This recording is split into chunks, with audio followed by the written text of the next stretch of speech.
The machines Please turn beeped off in a the steady rhythm, machine. the And only let's sound save filling the cold her. hospital room. Billionaire Richard Hayes stood frozen, his hand trembling on the plug that kept his daughter alive. Across from him, a thin boy in worn-out sneakers looked him straight in the eye. "Turn off the machines," the boy said quietly. "Your daughter will come out of the coma." Richard's security team moved forward, hands reaching for the strange kid who'd somehow slipped past every guard, every locked door, every security camera. But Richard raised his palm, stopping them cold. "What did you say?" His voice cracked. He hadn't slept in 42 days. 42 days since Emma stopped breathing at her Sweet 16 party. 42 days of the best doctors in America shaking their heads, whispering words like brain damage and no hope. The boy didn't blink. "I know you don't believe me, sir, but I've seen this before. The machines are the problem." A doctor rushed in, white coat flying. "Security, get this kid out of—" "Wait." Richard's word cut through the chaos like a knife. Something in the boy's eyes held him captive.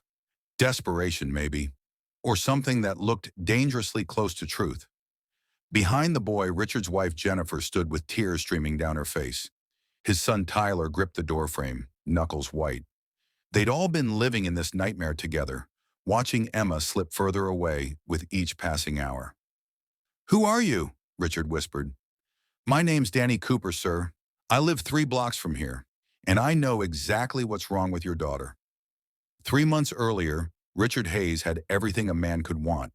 His tech company just hit $5 billion in value. His mansion overlooked the Pacific Ocean. His kids went to the best private school in California. Life was perfect, wrapped up in a bow made of money and success. But Richard had a problem he couldn't buy his way out of. He'd forgotten how to see people. That Tuesday morning started like any other. Richard's driver pulled up to Westbrook Academy at exactly 7:45. Emma climbed out, her designer backpack slung over one shoulder, barely looking at her father. "Have a good day, sweetheart," Richard called. She didn't answer. The door slammed. Richard told himself it was normal.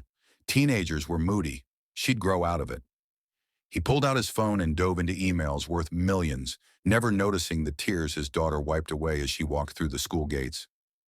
What Richard didn't know was that Emma Hayes was drowning. Not in water, but in loneliness so thick she could barely breathe. She had everything except the one thing that mattered: someone who actually saw her. At Westbrook Academy, Emma sat in classes surrounded by kids who smiled at her money but never at her heart. They invited her to parties because of who her father was. They asked her to lunch because her credit card had no limit. But nobody asked her how she felt. Nobody except Danny Cooper. Danny didn't go to Westbrook Academy. He went to Jefferson High, the public school where lockers had broken locks and the cafeteria served food that tasted like cardboard. Danny's mom worked 2 jobs to keep their tiny apartment. His dad had died when Danny was 8, leaving behind nothing but medical bills and memories. But Danny had something Richard Hayes had lost years ago. Danny knew how to see people's hearts. Every morning, Danny walked past Westbrook Academy on his way to Jefferson High. And every morning for the past 2 months, he'd noticed the same girl sitting on the stone wall outside the fancy school, crying into her phone. Most people walked right past her. Rich girl problems, they probably thought. What does she have to cry about? But Danny stopped. Not the first day, because stopping takes courage. But on the 3rd morning, when the girl's shoulders shook so hard he could see them from across the street, Danny crossed over. "Hey," he said softly. "You okay?" Emma looked up, mascara running black rivers down her cheeks. Her first instinct was to snap at him, to build the wall she'd built around everyone else. But something in his eyes stopped her. Kindness. Real, actual kindness that wanted nothing in return. "I'm fine," she lied. Danny sat down on the wall beside her, keeping a respectful distance. "I walk past here every day. You're out here a lot. I'm Danny." "Emma." She wiped her face, suddenly embarrassed about her designer clothes and expensive shoes sitting next to his secondhand everything. "Want to talk about it?" Danny asked. And somehow, impossibly, Emma did. The words came pouring out like water through a broken dam. She told him about her father who worked 20-hour days, her mother who planned charity galas but never asked about Emma's day, her brother who cared more about his car than his sister, Her friends who weren't really friends at all. Danny listened. He didn't interrupt. He didn't try to fix it. He just listened like her words mattered, like she mattered. That sounds really hard, Danny said when she finished. Money can't buy the stuff that actually matters, huh? Emma laughed, a broken sound. Everyone thinks I'm crazy. Like poor little rich girl, right? But you get it. My mom says loneliness doesn't care about your bank account, Danny said. Sounds like you're surrounded by people but still alone. Exactly. Emma felt something crack open in her chest. Hope, maybe, or relief. They talked until the first bell rang. Emma stood up, suddenly not wanting to leave. Will you be here tomorrow? I walk past every day, Danny said with a small smile. Same time. From that day on, they met every morning. Emma would sit on the wall, and Danny would stop on his walk to school. They talked about everything and nothing. Danny told her about his mom's famous spaghetti that cost $3 to make, but tasted like love. Emma told him about the empty mansion where dinner was served by staff and eaten in silence. You should talk to your dad, Danny suggested one morning. Tell him how you feel. Emma shook her head. He wouldn't listen. He never listens. Maybe he doesn't know how, Danny said. Some people get so caught up making money, they forget what money's supposed to be for. Doesn't mean he doesn't love you. How are you so smart? Emma asked. Danny shrugged. I'm not smart. I just pay attention. What neither of them knew was that Emma's little brother Tyler had noticed his sister's morning routine. Tyler was 12, sharp as a tack, and worried about Emma in ways he didn't know how to express. So he followed her one morning, hiding behind cars and trees like a spy movie. He saw Danny, saw them talking and laughing, saw his sister smile in a way she never smiled at home. Tyler didn't tell his parents. Something told him Emma needed this secret friend, this boy who made her happy without trying. So Tyler kept quiet and watched, making sure Danny was safe, making sure his sister was okay. The weeks passed. Emma started smiling more. She stopped crying every morning. Danny had given her something precious. He'd given her hope that maybe, just maybe, real friendship existed in the world. Then came Emma's 16th birthday party. Richard Hayes didn't do anything small. He rented out the biggest ballroom in the city. He hired a famous DJ and a celebrity chef. He invited 200 people, most of whom Emma barely knew. The party cost more than most people made in a year. Emma stood in the center of it all, wearing a dress that cost $3,000, feeling more alone than ever. Happy birthday, sweetheart, Richard said, handing her a small box. Inside was a diamond necklace that sparkled under the lights. Do you like it? It's beautiful, Dad. Emma's smile didn't reach her eyes. Thank you. Nothing but the best for my girl. Richard kissed her forehead and immediately turned away, pulled into a conversation with a business partner. Emma touched the cold diamonds around her neck and felt like crying. What she wanted couldn't be bought in any store. She wanted her dad to ask about her dreams. She wanted her mom to know her favorite color had changed from pink to blue. She wanted Tyler to stop acting like she didn't exist. She wanted Danny there, the one person who actually cared. The party spun on around her. People danced and ate expensive food and took selfies for social media. Nobody noticed that the birthday girl was dying inside. Then Emma felt it, a strange flutter in her chest, like her heart skipped and forgot to start again. She pressed her hand to her ribs, confused. The flutter turned to pain, sharp, stabbing pain that stole her breath. Emma opened her mouth to call for help, but the words wouldn't come. The ballroom tilted sideways, faces blurred together. The music turned into a distant roar. She collapsed. For a moment, nobody noticed. The party was too loud, too bright, too focused on itself. Emma lay on the floor, her $3,000 dress pooling around her. Her heart racing, then stopping, then racing again in a rhythm that wasn't right. Tyler saw her first. Emma! His scream cut through the music. Everything stopped. The DJ killed the music. 200 people turned to stare. Richard shoved through the crowd, his face white as paper. Baby? Emma, can you hear me? He knelt beside his daughter, shaking her shoulders. Her eyes were open but empty, staring at nothing. Jennifer screamed. Someone called 911. Someone else started crying. The beautiful party turned into chaos and terror in the space of a heartbeat. The ambulance came with sirens wailing. Paramedics worked fast, checking vitals, asking questions nobody could answer. They loaded Emma onto a stretcher and rushed her away, Richard and Jennifer running behind. At the hospital, doctors swarmed. They ran tests and scans and stuck Emma with needles. Richard stood in the hallway, his hands shaking, his carefully controlled world falling apart. "Mr. Hayes?" A doctor approached, his face grave. "Your daughter's heart is failing. We're not sure why.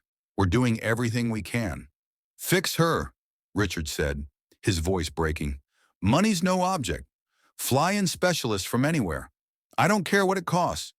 We have the best team already working on her, sir." Now we wait. Richard Hayes, who'd built an empire on never waiting for anything, had no choice but to wait. Hours crawled past. Emma's heart kept stopping. Doctors kept bringing her back. They hooked her up to machines that breathed for her, that kept her blood pumping, that held her in the space between living and dying. "Medically induced coma," the doctor explained. "It's the only way to give her body a chance to heal. But Mr. Hayes, I need to be honest with you. We don't know what caused this, and we don't know if she'll wake up." Richard felt his knees buckle. Jennifer sobbed against his shoulder. Tyler stood in the corner, silent tears running down his face. That night, Richard sat beside Emma's bed and held her hand. The machines beeped their steady rhythm. His daughter looked small and fragile, nothing like the vibrant girl who'd blown out 16 candles just hours ago. "I'm sorry," Richard whispered. "I'm so sorry, Emma. I should have paid attention. I should have seen you. Please come back. Please, I'll do better. I'll be better. Just come back." But Emma didn't move. The machines kept beeping, and Richard began his 42-day nightmare. The media went crazy. Billionaire's daughter in mysterious coma. Doctors flew in from around the world. Specialists ran every test known to medical science. Nothing worked. Emma's body stayed stable, but her brain showed no signs of waking up. Richard stopped going to work. He sat in that hospital room day and night, watching his daughter breathe with the help of machines. Jennifer brought him food he didn't eat. Tyler sat in the corner doing homework, refusing to leave his sister. On day 42, Richard hit his breaking point. The doctors had gathered for another meeting, their faces telling him everything before they spoke a word. "Mr. Hayes, we need to discuss options," the head doctor said carefully. "What options?" Richard's voice was hollow. "Your daughter has been in a coma for 6 weeks. Her brain activity is minimal. The machines are the only things keeping her alive. At some point, we have to consider—" "No." Richard stood up so fast his chair fell over. "Don't say it. Don't you dare say it. Mr. Hayes, please sit down. We're not saying give up. We're saying we've done everything we know how to do. Sometimes, as hard as it is, we have to accept—" The door burst open. A security guard stumbled in, trying to grab someone. "Sir, I'm sorry. This kid just ran past." And there he was, Danny Cooper, breathing hard, his worn-out sneakers squeaking on the hospital floor. Behind him, Tyler appeared, looking guilty but determined. "I brought him, Dad," Tyler said quickly. "Don't be mad, but Emma's friend needs to see her." "Friend?" Richard looked at the thin boy with confusion. "Who are you?" Danny stepped forward, ignoring the security guard reaching for him.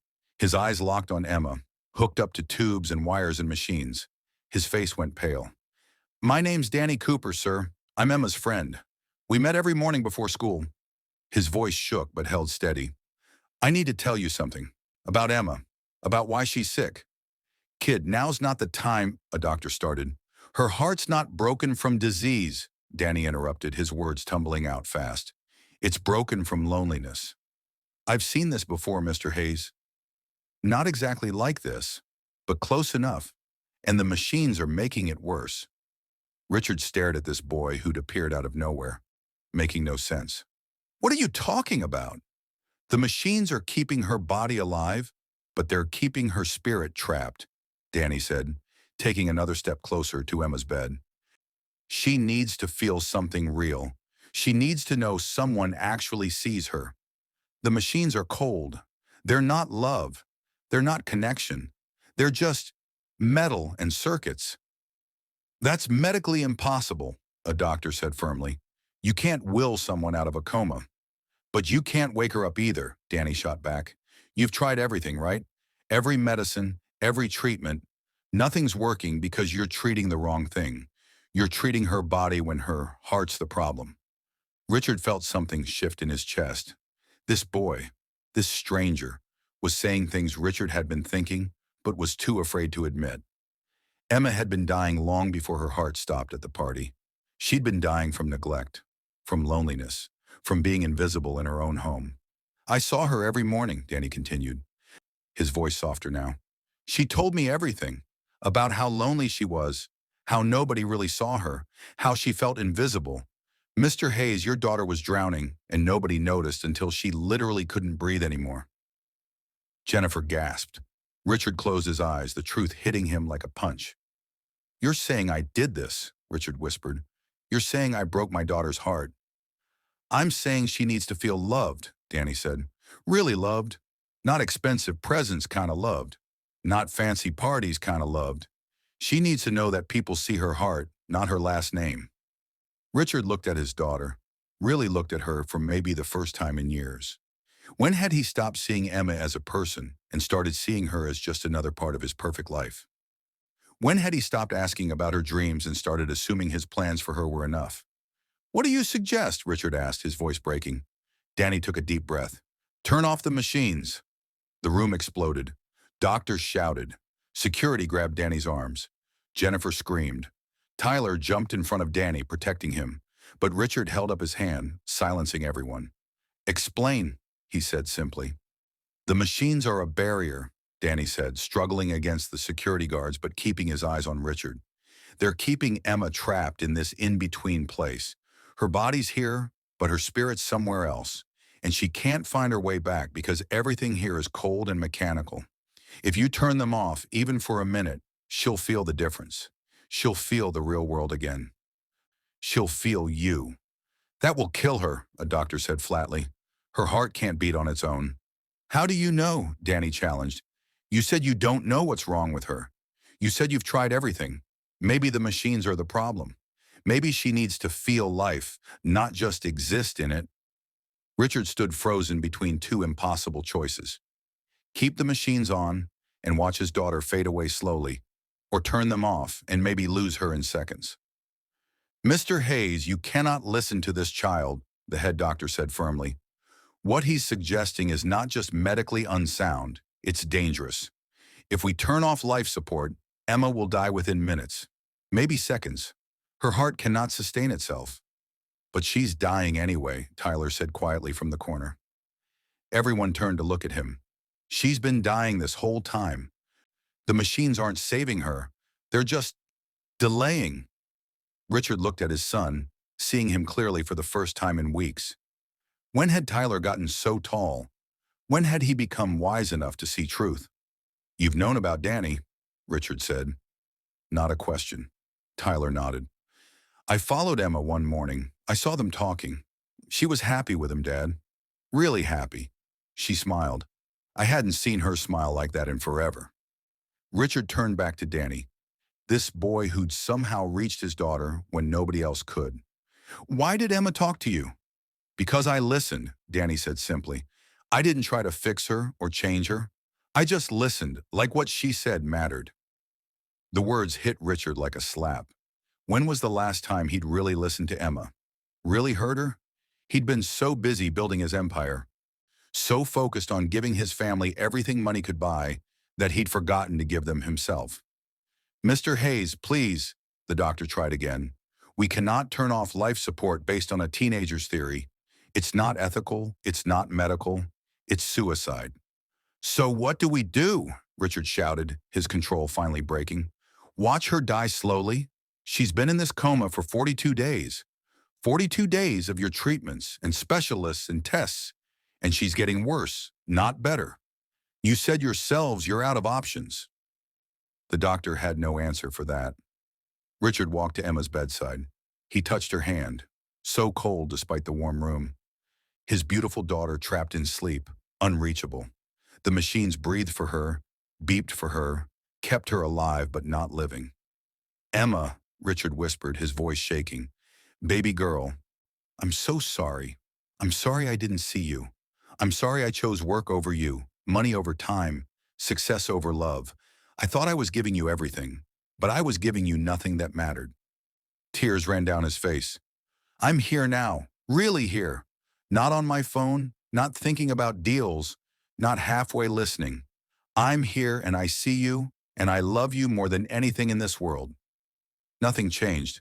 The machines kept beeping. Let me try, Danny said softly. Security still held his arms, but they looked at Richard for permission. Slowly, Richard nodded. The guards released Danny. Danny approached the bed carefully, respectfully. He pulled up a chair and sat beside Emma, taking her other hand in both of his. Hey, Emma, Danny said, his voice gentle.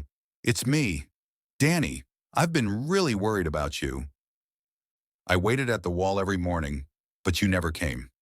I figured something was wrong, but I didn't know how to find you until Tyler showed up at my apartment today. He glanced at Tyler, who nodded encouragingly. Your brother's pretty brave.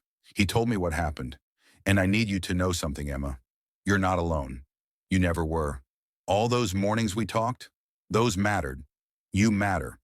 Not because of your last name or your dad's money. You matter because you're you. Because you're kind and funny and real. Because when you laugh, it's the most genuine sound I've ever heard. The machines beeped steadily. No change. I know you're scared, Danny continued. I know you've been feeling invisible for a long time, but you're not invisible to me. I see you. Your family sees you now too. They're here, Emma. Really here. Your dad's been sitting beside your bed for 42 days straight. Your mom hasn't left the hospital. Tyler's been sleeping in that corner chair. They love you so much it's breaking them apart to watch you like this. Richard sobbed openly now. Jennifer joined him at the bedside, taking Emma's other hand. Tyler stood behind them, his hand on his father's shoulder. Please come back, Danny whispered. Please, I miss our morning talks. I miss hearing about your dreams. You wanted to be a teacher, remember? Not run your dad's company like everyone expected. You wanted to teach little kids to read. You said every child deserves someone who sees them. Well, Emma, I'm seeing you right now, and I'm begging you to come back. The room was silent except for the beeping machines and quiet crying. Danny looked up at Richard. The machines, sir. They're drowning out real life. Emma can't hear us through all this noise. She can't feel us through all this metal. Please, trust me. Just for 1 minute. Turn them off and let her feel something real. You're asking me to kill my daughter, Richard said, but his voice wavered. I'm asking you to show her that she's more important than your fear, Danny said. I'm asking you to trust that love is stronger than machines. Richard looked at the doctor, who shook his head firmly. He looked at his wife, who was crying too hard to speak. He looked at Tyler, who nodded slowly. Then Richard looked at Emma, his firstborn, his little girl who'd grown up while he was too busy to notice, his daughter who'd been screaming for help in silence while he counted his money and ignored her heart. Richard Hayes made his decision. He reached for the machines. Richard's hand touched the power switch. The room held its breath.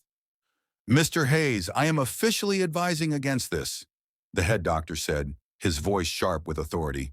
If you proceed, I cannot be held responsible for the outcome. This goes against every medical protocol we have.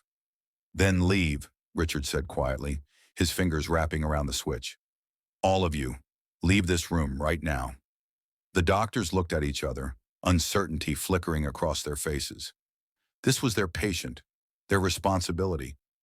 But they also knew that Richard Hayes could destroy their careers with a single phone call. More than that, they could see something in his eyes they'd never seen before. Absolute determination. One by one, they filed out, shaking their heads, whispering among themselves. Only the head doctor remained, standing by the door. I'm staying. Someone needs to be here to try to save her when this goes wrong. Richard nodded. He understood. He even respected it. Jennifer grabbed Richard's arm. Are you sure? Richard, what if we lose her? We've already lost her, Richard whispered. She's been gone for 42 days. Maybe Danny's right. Maybe this is the only way to bring her back. Tyler moved closer, standing between his parents. Do it, Dad. Emma would want us to try something, anything, instead of just watching her fade away. Danny stepped back from the bed, giving the family space. His heart hammered in his chest. What if he was wrong? What if he just convinced a father to kill his own daughter? The weight of it pressed down on him like a mountain. But he'd seen something in Emma those mornings on the wall. A girl desperate to feel alive. A girl drowning in a life that looked perfect, but felt empty. The machines were just another cage, another barrier between Emma and the real world she'd been craving. Richard took a deep breath. Emma, baby, if you can hear me, I need you to fight. I need you to come back to us. We're turning off the machines, but we're not giving up. We're giving you a chance to feel us, to feel love without barriers. Please, sweetheart, please come back. He flipped the switch. The ventilator stopped breathing. The steady beep of the heart monitor went silent. The machines that had kept Emma alive for 6 weeks powered down with a soft whir. The silence was deafening. Emma lay still, her chest motionless. No breath, no heartbeat, nothing. Come on, Emma, Richard whispered, leaning close to her face. Breathe, baby. Breathe. 5 seconds passed, then 10. Jennifer made a choking sound, covering her mouth with her hand. Tyler grabbed the bed rail, his knuckles white. 15 seconds, 20. Mr. Hayes, the doctor started forward. Wait, Danny said, his voice urgent. Just wait. Give her time. 25 seconds, 30. Emma's lips were turning blue. Her skin paled to the color of paper. The doctor pushed past Richard, reaching for the machines to turn them back on. And then Emma gasped. It was a small sound, barely there. But it was real. Her chest rose, pulling in air on its own. Her lungs expanded. Her heart beat once, then twice, finding its rhythm without the machines to force it. Oh my God, Jennifer breathed. Emma's fingers twitched. Her eyelids fluttered but didn't open. Another breath came, stronger this time, and another. The doctor froze, his hand on the machine switch, staring at Emma with pure shock on his face. That's impossible. But it was happening. Emma was breathing, on her own, without help, without machines. Her heart was beating, steady and strong. The monitor showing a rhythm that was rough but real. Emma? Richard touched her face with shaking hands. Emma, can you hear me? Her eyes moved beneath her closed lids, like she was dreaming, fighting her way through something dark toward light. Keep talking to her, Danny urged. She can hear you now. The machines aren't drowning you out anymore. Richard leaned close, his forehead touching Emma's. I'm here, sweetheart. Mom's here. Tyler's here. We're all here, and we're not leaving. We love you. We see you. Please come back to us. Emma's breathing grew stronger. Color slowly returned to her cheeks. Her fingers curled, grasping at nothing, searching for something to hold on to. Tyler grabbed her hand. I'm here, Emma. Your annoying little brother who you always said bothered you too much. I'm here, and I'm not going anywhere. I'm sorry I didn't tell you that I knew about Danny. I'm sorry I didn't talk to you more. I'm sorry for a lot of things, but I'm here now. Emma's hand squeezed Tyler's, just barely, just enough to feel. She heard you, Danny said, tears in his eyes. She's fighting her way back. The doctor stood frozen, watching something that shouldn't be medically possible. He'd seen comas before. He'd seen patients on life support, but he'd never seen anything like this. A patient whose heart had been dependent on machines suddenly beating on its own. Lungs that couldn't breathe suddenly pulling in air. We need to monitor her vitals, the doctor finally said, his professional instincts kicking back in. I don't know what this is, but we need to watch her carefully. But she's breathing, Jennifer said, hope flooding her voice. She's alive, really alive. For now, the doctor cautioned, but her heart could fail again. Her lungs could collapse. We don't know what's happening inside her body. Mr. Hayes, I need your permission to run tests, to hook up monitors. Not life support, he added quickly when Richard tensed. Just monitors, so we can track her progress. Richard nodded slowly. Nothing invasive, nothing that will hurt her. The doctor called in nurses who worked quickly and quietly, attaching monitors that would track Emma's vital signs without forcing her body to do anything. They recorded her heart rate, her oxygen levels, her brain activity, and every reading showed improvement. Her brain waves are increasing, a nurse said, studying the monitor with wide eyes. She's moving toward consciousness. But Emma's eyes stayed closed. Her breathing continued, steady but shallow. She was alive, but she wasn't awake. She was somewhere in between, fighting a battle nobody could see. Hours passed. Richard refused to leave Emma's side. Jennifer held her daughter's hand, whispering prayers and promises. Tyler sat in his corner chair, watching his sister breathe on her own for the first time in weeks. Danny stood by the window, watching the sun set over the city. He felt exhausted, wrung out, terrified that he'd been wrong. Yes, Emma was breathing, but she still wasn't awake. What if turning off the machines had damaged her somehow? What if she stayed in this in-between place forever? You should go home, Richard said quietly, appearing beside Danny at the window. Your mother must be worried. I called her, Danny said. She knows I'm here. She said... He paused, wiping his eyes. She said Emma's lucky to have a friend like me. Richard looked at this boy who'd saved his daughter when the best doctors in the world had failed. This boy from 3 blocks away who wore secondhand clothes and walked to public school every morning. This boy who'd seen Emma's heart when her own family had been blind. Thank you, Richard said, his voice thick with emotion. I don't know how to thank you properly. You gave me my daughter back. You showed me what I'd been missing. I didn't do anything, Danny interrupted. I just listened to her. That's all Emma ever wanted. Someone to listen. That's everything, Richard said softly. I'm learning that now. Money can buy the best doctors, the best hospitals, the best equipment, but it can't buy connection. It can't buy understanding. It can't buy love that sees past surfaces to what matters. They stood in silence, watching the city lights flicker on below. In the reflection of the window, Danny could see Emma's family gathered around her bed.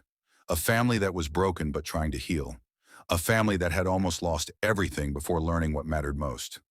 Mr. Hayes, Danny said quietly, Emma told me something once. She said she felt like she was living in a beautiful cage. Everything was perfect on the outside, but she couldn't breathe.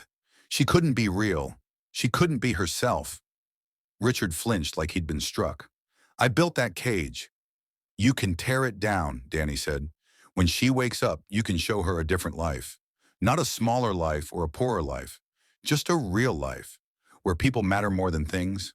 Where time matters more than money. Where being seen matters more than being perfect. You're very wise for someone so young, Richard said. Danny shrugged. My mom says hard times teach you what matters fast. When you don't have much, you learn to value people over stuff. Emma has everything, but she needed what I had. Someone who saw her as a person, not a prize. Behind them, Emma's monitor beeped steadily, her heart beating, her lungs breathing, her body healing. But still, she didn't wake. Night fell completely. The hospital grew quiet.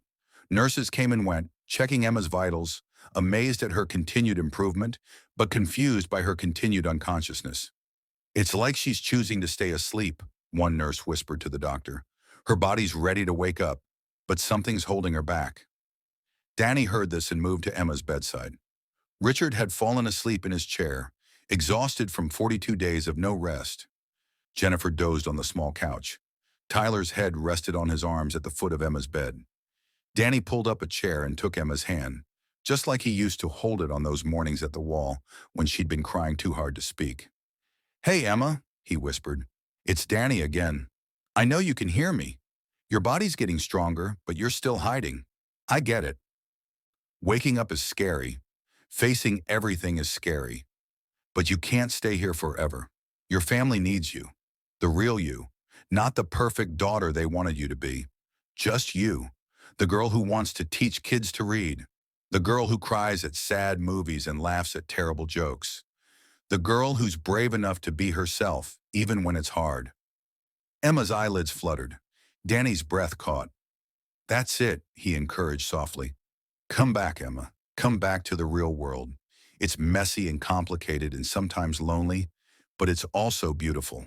There are morning sunrises and good books and people who will love you exactly as you are. You just have to be brave enough to wake up and live in it. Emma's finger squeezed his hand. Stronger this time. More purposeful. I'm here, Danny said. Your family's here. We're all here waiting for you. You're not alone anymore, Emma. You never have to be alone again. Emma's eyes opened, just a crack at first, just enough to let in slivers of light. She blinked slowly, her eyes unfocused and confused. Her lips moved, trying to form words, but no sound came out. Don't try to talk yet, Danny said quickly. Your throat's probably sore from the tubes. Just breathe. Just be here. Emma's eyes found Danny's face. Recognition flickered across her expression. Her mouth moved again, and this time a whisper emerged, so soft Danny had to lean close to hear it. You came, Emma whispered. Of course I came, Danny said, smiling through his tears. You're my friend. Emma's eyes closed again, but this time it was different.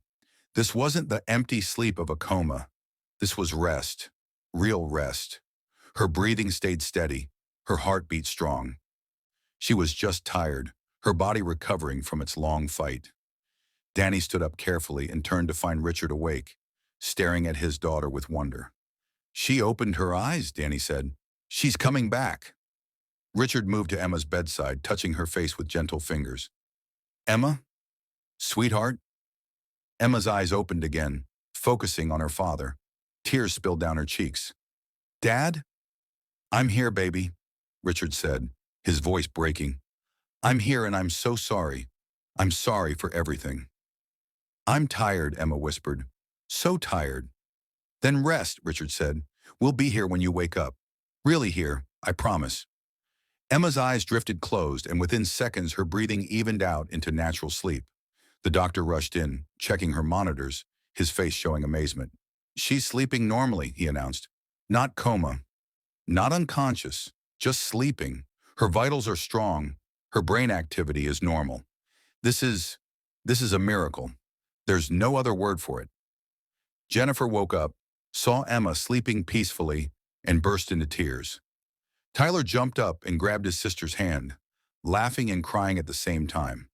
The Hayes family held each other, held Emma, and let themselves feel relief for the first time in 6 weeks.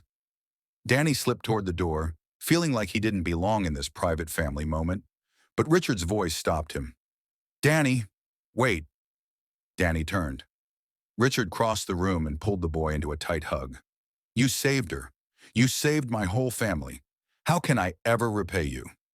You don't need to repay me, Danny said, uncomfortable with the gratitude. I just wanted to help. I'm going to help you too, Richard said firmly. You and your mother. College funds, whatever you need. Mr. Hayes, Danny interrupted gently. That's really nice of you, but that's not why I did this. I didn't help Emma to get something from you. I helped her because she needed a friend, and I could be that friend. That's how kindness works. You don't do it for rewards. You do it because it's right. Richard stared at this boy who kept teaching him lessons he should have learned decades ago. You're remarkable, Danny Cooper. I'm just a kid who pays attention, Danny said with a small smile. Emma taught me as much as I taught her. She showed me that rich people hurt too, that money doesn't fix everything, that sometimes the people who look like they have everything are the ones who need help most. The doctor cleared his throat. Mr. Hayes, I'd like to keep Emma for observation for a few days. Make sure her recovery continues.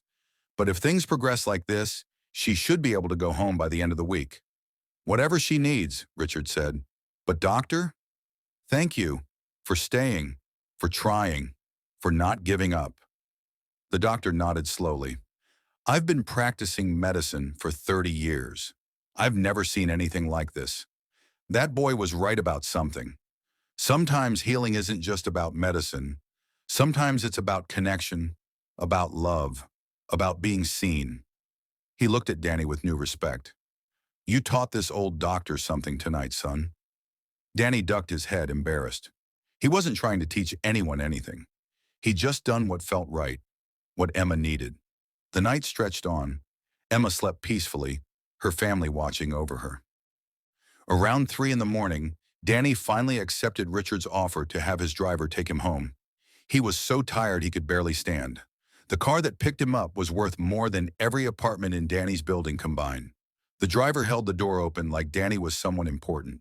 It felt strange and uncomfortable, but Danny was too exhausted to protest. As the car drove through empty streets toward Danny's neighborhood, He leaned his head against the window and thought about everything that had happened. About Emma waking up, about a family learning to see each other, about how sometimes the biggest miracles came from the smallest acts of kindness. When the car pulled up to Danny's building, his mother was waiting outside, wrapped in her old coat despite the warm night. She ran to the car the moment it stopped. "Danny!" She pulled him into her arms the second he stepped out. "Are you okay? Tell me everything. Is the girl all right?" "She woke up, Mom," Danny said, hugging her tight. "She's going to be okay." His mother pulled back, looking at her son with pride shining in her eyes. "You did good, baby. Your father would be so proud of you." Danny felt tears prick his eyes. His dad had died teaching Danny to always help people who needed it, no matter who they were or what they could give back. Danny had just done what his father would have done. "Come on," his mother said, steering him toward their building. "You need sleep. School tomorrow." "Mom, I don't think I can do school tomorrow." "Life goes on, baby," she said gently. "You did an amazing thing tonight, but tomorrow is a new day with its own challenges. That's how life works. We celebrate the victories, learn from the defeats, and keep moving forward." Danny nodded, following her inside. But as he climbed the stairs to their third-floor apartment, he couldn't help thinking that tomorrow was going to be very different from any school day he'd ever had. He had no idea how right he was. The next morning, Danny woke to his phone exploding with notifications, text messages, calls, social media mentions. He stared at his screen in confusion, still half asleep. Then he saw the headline, "Mystery Boy Saves Billionaire's Daughter, Miracle in Room 402. Someone at the hospital had talked to the press. Someone had told the story of a poor boy from the bad part of town who'd convinced a billionaire to turn off life support, saving a girl the best doctors couldn't help. The story had gone viral overnight. Danny's stomach dropped. This was bad. Really bad. He didn't want attention. He didn't want fame. He just wanted to help Emma and go back to his normal, quiet life. But normal was already over. By the time Danny got to school, reporters were waiting outside. Cameras flashed. Microphones appeared in his face. Questions came from every direction. "Danny, how did you know turning off the machines would work? Danny, what's your relationship with Emma Hayes? Danny, is it true you're from the poor part of town? Did you do this for money?" That last question made Danny's blood run cold. He pushed through the crowd, saying nothing, his heart racing. This was his worst nightmare. He'd helped Emma because she was his friend, because she needed someone. Not for attention, not for money, not for fame. Inside the school, it was worse. Everyone stared. People whispered. Some kids looked at him with respect, others with suspicion. A group of popular kids cornered him at his locker. "So you're friends with Emma Hayes," one girl said, her voice dripping with skepticism. "Rich girl from Westbrook Academy?" "Sure, Cooper. What's the real story? You trying to get money from her dad?" "It's not like that," Danny said quietly. "Then what's it like?" a boy challenged. "How does someone like you even meet someone like her?" "She's just a person," Danny said, slamming his locker closed. "She's not a princess or a prize. She's a person who needed a friend. I was that friend. That's the whole story." But nobody believed him. The whispers followed Danny all day. Some kids treated him like a hero. Others treated him like a con artist. All of them treated him differently, and Danny hated it. He missed being invisible. He missed being just another kid walking to school. He missed the simplicity of his life before everything got complicated. At lunch, Danny sat alone in the corner of the cafeteria, trying to disappear. His phone buzzed constantly. He'd turned off notifications, but the calls kept coming. News stations, talk shows, reporters. Everyone wanted to interview the miracle boy. Danny wanted to throw his phone in the trash. "Hey," a girl from his English class sat down across from him. Melissa something. They'd never really talked before. "That was pretty amazing, what you did." "Thanks," Danny muttered, not looking up. "Everyone's talking about it," Melissa continued.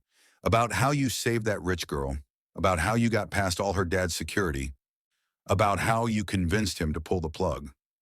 "I didn't pull any plugs," Danny said sharply. I just told him what Emma needed. That's all." "Still pretty cool, though," Melissa said. "You're like famous now." I don't want to be famous, Danny said. I just want everyone to leave me alone. But people wouldn't leave him alone. For the rest of the school day, students and teachers approached him, some with genuine kindness, others with curiosity that felt invasive, all of them treating him like he was different now, special somehow, when all Danny had done was be a friend to someone who needed one. By the time school ended, Danny was exhausted. He slipped out a side door, avoiding the reporters still camped out front. He walked the long way home, taking side streets and alleys, just wanting peace. When he finally reached his building, another shock waited. A black car sat outside. Richard Hayes leaned against it, wearing jeans and a simple shirt instead of his usual expensive suit. He looked tired but hopeful. "Danny," Richard called when he spotted him. "I've been waiting for you. Can we talk?" Danny approached slowly. "If this is about money or rewards—" "It's not," Richard interrupted. "It's about Emma. She's asking for you."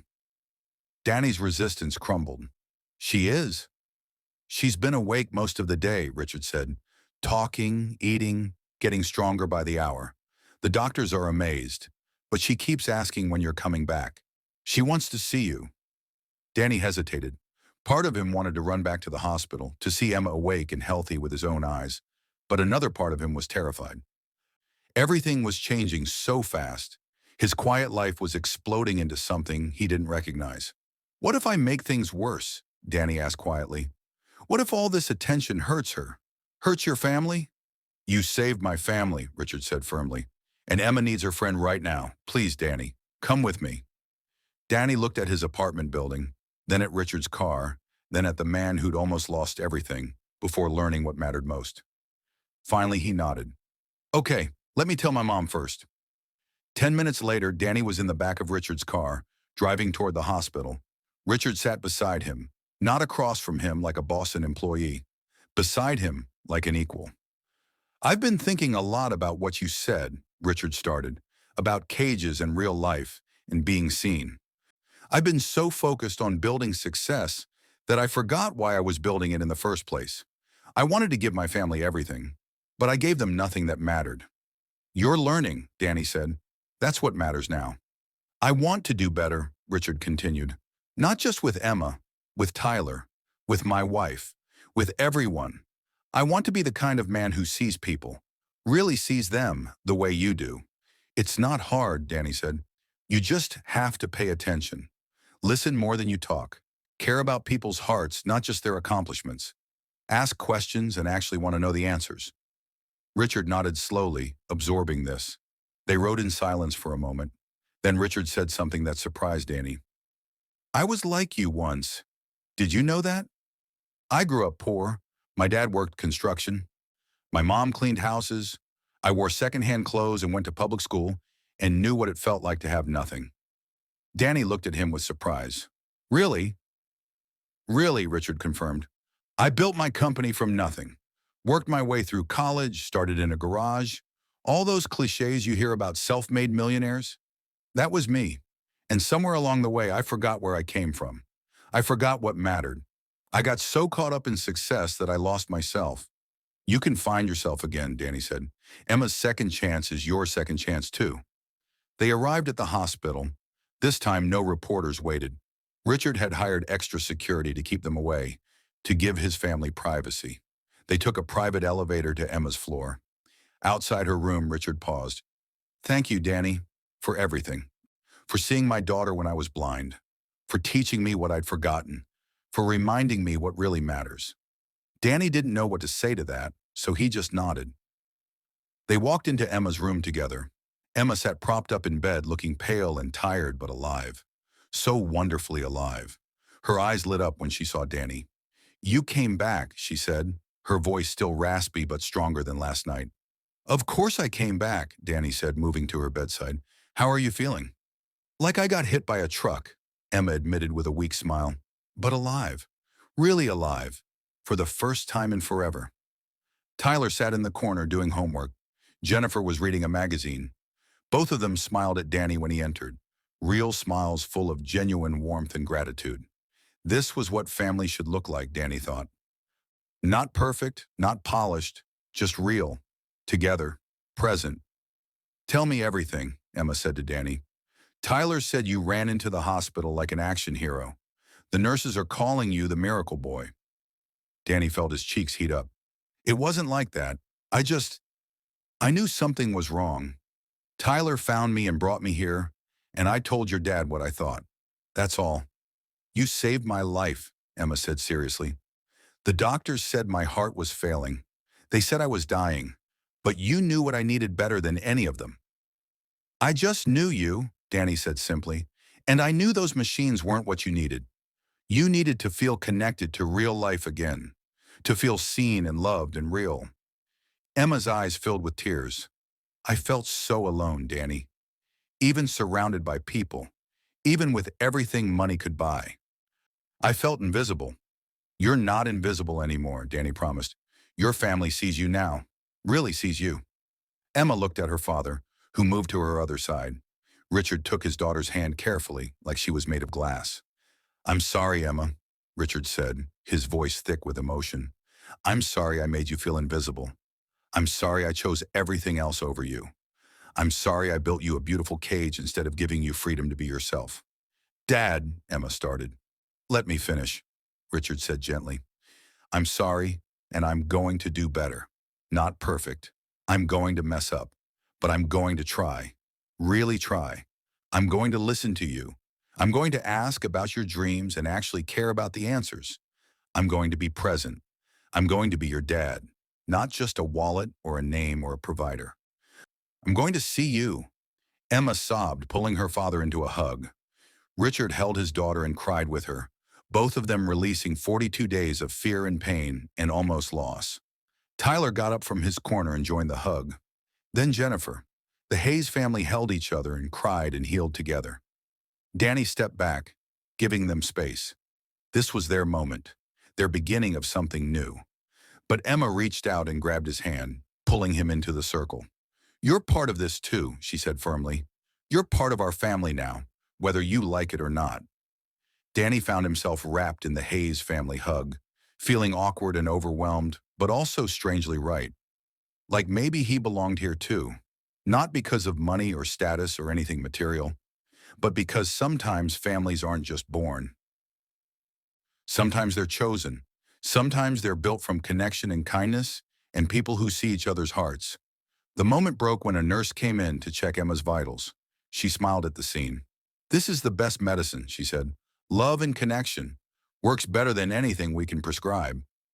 As the family separated, Emma winced, pressing her hand to her chest. What's wrong? Richard asked immediately, his face going white. Nothing bad, Emma assured him quickly. Just sore.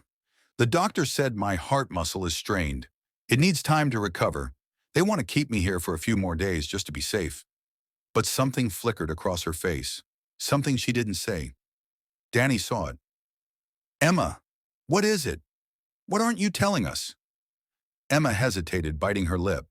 She looked at her family, then at Danny, then down at her hands. The doctor said something else, something about why my heart failed in the first place. Richard tensed. What did he say? He said it wasn't random, Emma said quietly. He said my heart was weakened by something. Stress, maybe. Or, she paused, taking a shaky breath. Or something else. Something they need to test for. What kind of something? Jennifer asked, fear creeping into her voice. They're not sure yet, Emma said. They did some blood work this morning. They're running tests. They said they'd know more by tonight. The room went cold.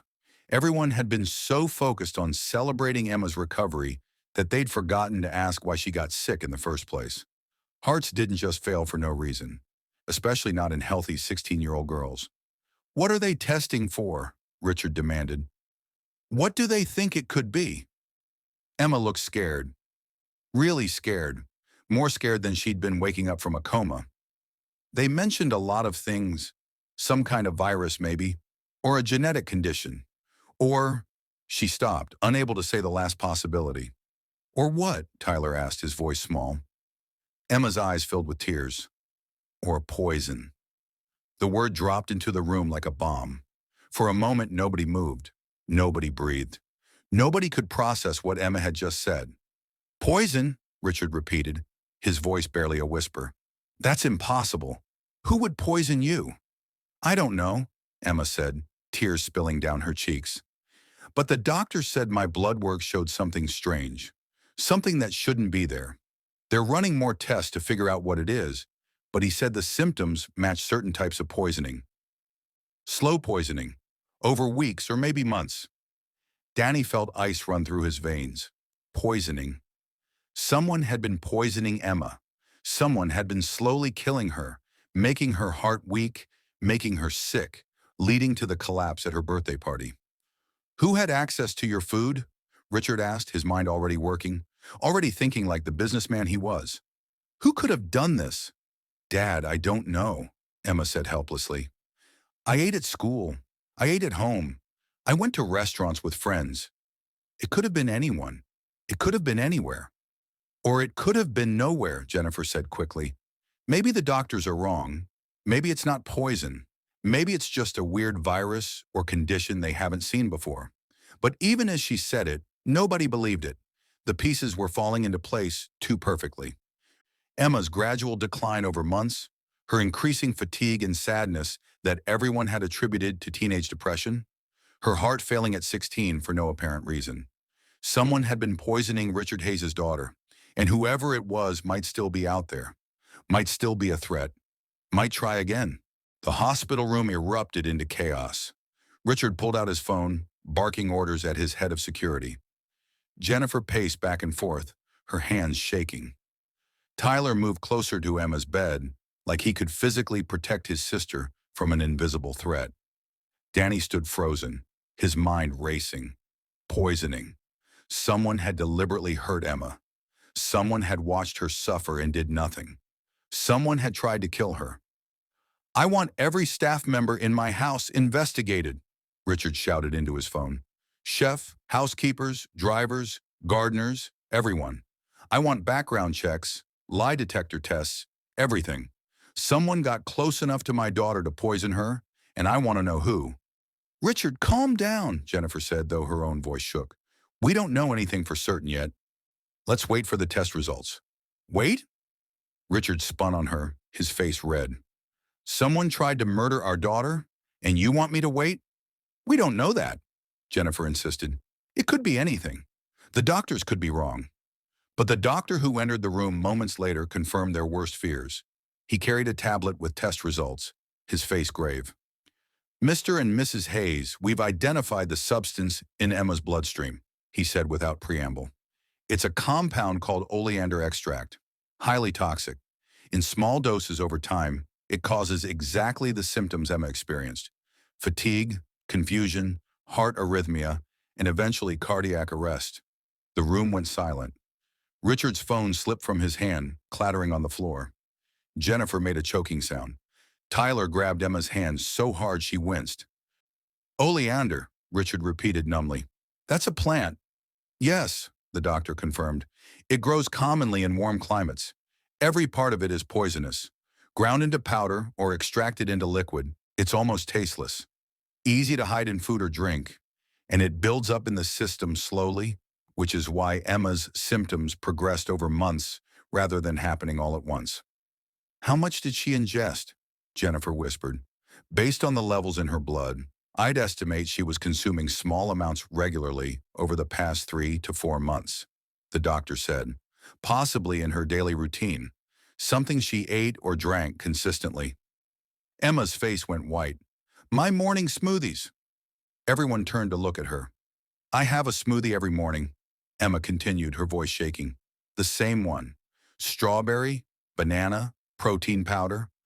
Our chef makes it for me before school. I've been drinking them for years, but she stopped, thinking hard. About 4 months ago, Chef Maria went on vacation. We had a substitute chef for 2 weeks. When Maria came back, my smoothies tasted different. Slightly bitter. I mentioned it once, but Maria said she hadn't changed the recipe. The substitute, Richard said immediately. Who was the substitute chef? I don't remember his name, Jennifer said, pulling out her own phone with trembling hands. I'll call the house manager. She arranged it. While Jennifer made the call, Danny moved closer to Emma. Something was nagging at him. Something didn't fit. Emma, he said quietly, Think carefully. Did anything else change 4 months ago? Anything at all? Emma closed her eyes, thinking. That's when I started feeling really tired. Really sad. That's when I started crying every morning before school. That's when... She opened her eyes suddenly. That's when I met you, Danny. You found me crying on the wall about 2 months ago, which means I'd already been sick for 2 months before that. And getting worse, Danny said. But you stopped drinking the smoothies at some point, right? Or the poisoning would have continued. I did stop, Emma said slowly. About 3 weeks before my birthday. I got so nauseous every morning that I couldn't keep anything down. I stopped eating breakfast entirely. I thought it was stress or anxiety. But if the poison was in my smoothies and I stopped drinking them, then my body started trying to recover. But the damage was already done, the doctor said. Your heart muscle was weakened. It just took a few more weeks for it to fail completely. The stress of your birthday party, the excitement and emotion pushed your compromised heart over the edge. So the person who poisoned me wasn't trying to kill me quickly, Emma said, working through it. They wanted me to die slowly, to look like natural illness, like a tragic accident. But why? Tyler burst out. Who would want to hurt you? Nobody had an answer for that. Jennifer hung up her phone, her face pale. The house manager found the records. The substitute chef's name was Marcus Donnelly. She hired him through an agency. Background check came back clean. But when she just called the agency to get his contact information, they said no Marcus Donnelly ever worked for them. The background check was fake. The references were fake. Everything was fake. The room went cold. Someone planted a fake chef in our house, Richard said slowly. Someone who knew our routine well enough to target Emma specifically. Someone who knew she drank smoothies every morning. Someone who had access to our kitchen for 2 weeks. Long enough to contaminate something, the doctor said. If he added oleander extract to an ingredient Emma used regularly, something that would last for months, the poisoning would continue even after he left. Protein powder, perhaps. Or a spice blend. Something only Emma consumed. The protein powder, Emma said immediately. I'm the only one who uses it. Dad drinks coffee, Mom has tea, Tyler eats cereal. Only I make smoothies with that specific protein powder. It's a special kind for athletes. It comes in big containers that last for months. Where is it now? Richard demanded. In the kitchen at home, Emma said. Unless someone threw it away. Richard was already on his phone again, calling his house staff. Nobody touches anything in the kitchen. Nothing. I want that protein powder secured immediately. I want police there now. I want every inch of that kitchen treated as a crime scene. Within an hour, the hospital room was filled with people. Police detectives taking statements. FBI agents asking questions because poisoning across state lines was federal jurisdiction. Security experts reviewing footage. Crime scene investigators heading to the Hayes mansion to collect evidence. Emma sat in the middle of it all, looking small and scared and exhausted. Danny stayed beside her, holding her hand, providing silent support. One detective, a woman named Sarah Chen, sat down across from Emma with kind eyes and a gentle voice. Emma, I know this is overwhelming, but I need to ask you some hard questions. Can you do that for me? Emma nodded, squeezing Danny's hand tighter. Can you think of anyone who might want to hurt you? Detective Chen asked. Anyone who was angry with you? Anyone who might benefit from your death? I'm 16, Emma said helplessly. I don't have enemies. I don't have money or power. I'm just a kid. But your father does have enemies, Detective Chen said gently. Business rivals, competitors, people who might want to hurt him by hurting you. Richard stepped forward. I've made enemies in business. Of course I have. But to poison a child, to target my daughter? He looked sick. What kind of monster would do that? Someone desperate, Detective Chen said. Someone who sees you as a threat. Someone who wants to destroy you completely. Mr. Hayes, I need a list of everyone who might have a grudge against you. Business deals that went bad. Employees you fired. Competitors you've beaten. Anyone. That could be hundreds of people, Richard said. Then we'll investigate hundreds of people. Detective Chen replied firmly. Because someone paid that fake chef to infiltrate your home and poison your daughter. Someone planned this carefully, and that someone is still out there. The implications hung heavy in the air. Emma wasn't safe. Even recovering in the hospital, even surrounded by security, the person who'd tried to kill her was still free, still planning, still a threat. She can't go home, Jennifer said suddenly. Richard, she can't go back to that house. Not until we know it's safe. I'm not going anywhere, Emma said, her voice stronger than expected. I'm not going to hide and be scared. Someone tried to kill me, and I want to know who. I want to help catch them. Absolutely not, Richard said immediately. You're staying here where you're safe. We'll post guards. Nobody gets in without clearance. And when you're released, you'll go somewhere secure until this person is caught. Dad, I can't live in fear forever, Emma protested. You can live in safety until the threat is gone, Richard shot back. This isn't up for discussion, Emma. Someone tried to murder you. They might try again. Danny listened to this argument and felt something click in his mind. Something the detective had said. Something about planning and desperation and destruction. Detective Chen, Danny spoke up. What if this wasn't just about hurting Mr. Hayes? What if it was specifically about Emma? Everyone turned to look at him. What do you mean? Detective Chen asked. You said someone might want to hurt Mr. Hayes by hurting his daughter, Danny explained. But what if Emma was the real target? What if someone wanted her specifically out of the way? But why? Tyler asked. Emma doesn't have enemies. Not enemies, Danny said slowly, working through his thoughts. But what if she had something someone else wanted? Or what if she was in the way of something? In the way of what? Richard demanded. Danny looked at Emma. Tell them about Westbrook Academy, about the scholarship program. Emma's eyes widened with understanding. Oh my God! What scholarship program? Detective Chen asked, pulling out her notebook. Westbrook Academy announced a special program 4 months ago, Emma said, the words tumbling out faster now. One full scholarship for a deserving student, worth $200,000 over 4 years. The best private education money can buy, completely free. But there was a catch. The scholarship would go to the student who demonstrated the most community service, academic excellence, and personal character. And the decision would be made by a student committee. Let me guess, Danny said. You were on that committee. I was the committee chair, Emma confirmed. 5 students total, but I had the deciding vote if there was a tie. And there was a tie. 2 candidates, both amazing. Victoria Brennan and Jessica Torres. Both had perfect grades. Both had hundreds of volunteer hours. Both were incredible. The committee was split. 2 votes for Victoria, 2 votes for Jessica. My vote would decide who got a scholarship that could change their entire life. When were you supposed to cast that vote? Detective Chen asked, leaning forward. At the end of this month, Emma said. 3 weeks from now.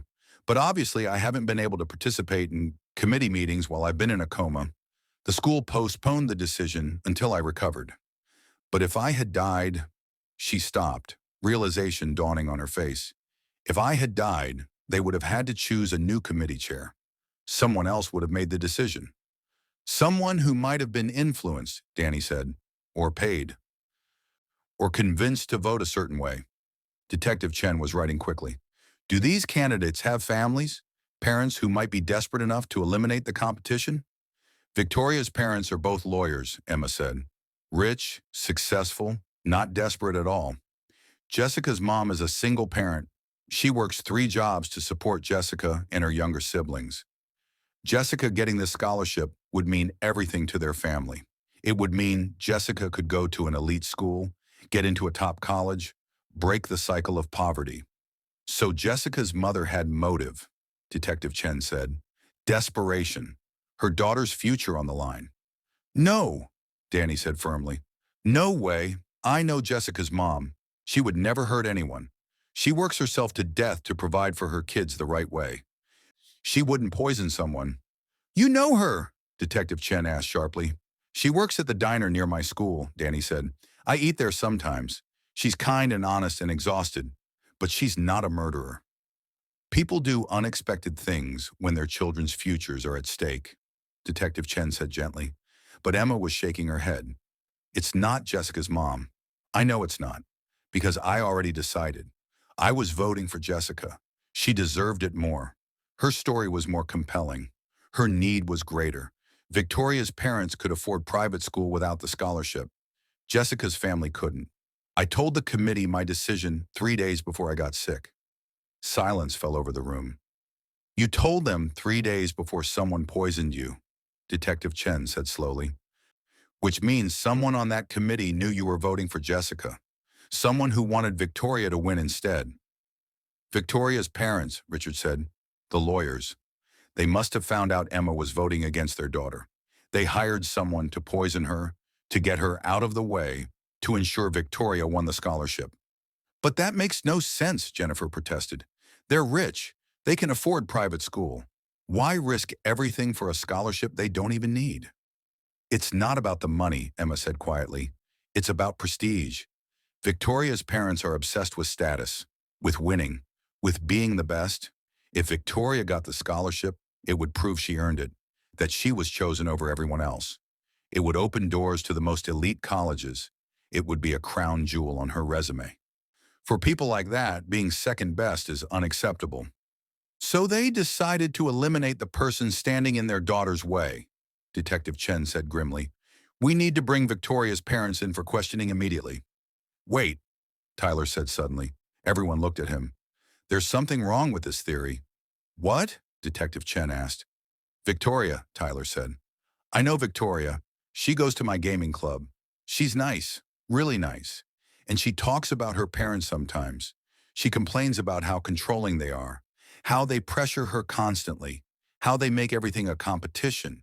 If her parents did this, Victoria would be devastated. She wouldn't want to win that way.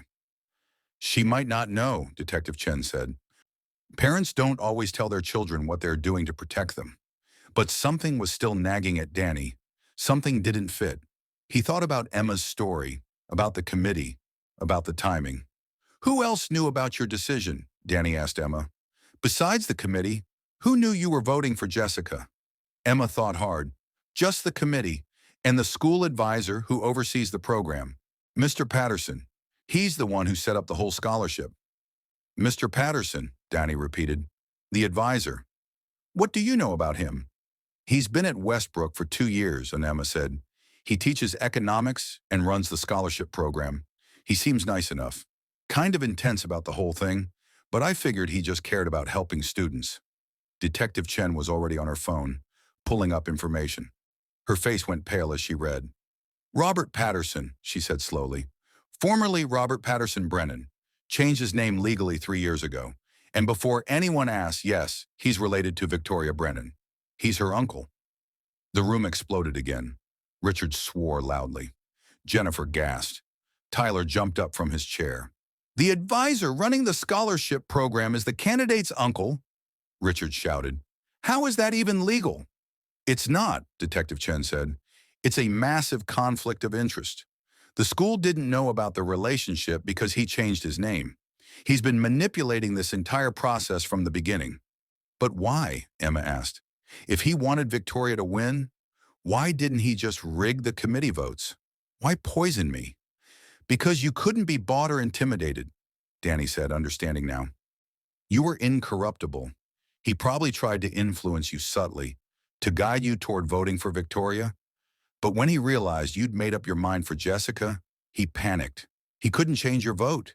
He couldn't replace you on the committee without raising suspicions. So he decided to remove you permanently. And make it look like a tragic illness, Detective Chen added. If Emma had died, the school would have mourned, moved on, appointed a new committee chair. Someone Patterson could control, someone who would vote the way he wanted.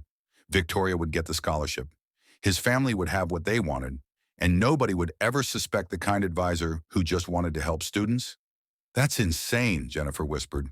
That's desperation, Detective Chen corrected. Patterson's sister, Victoria's mother, probably pressured him, maybe even threatened him, maybe promised him money or career advancement. Family loyalty can make people do terrible things.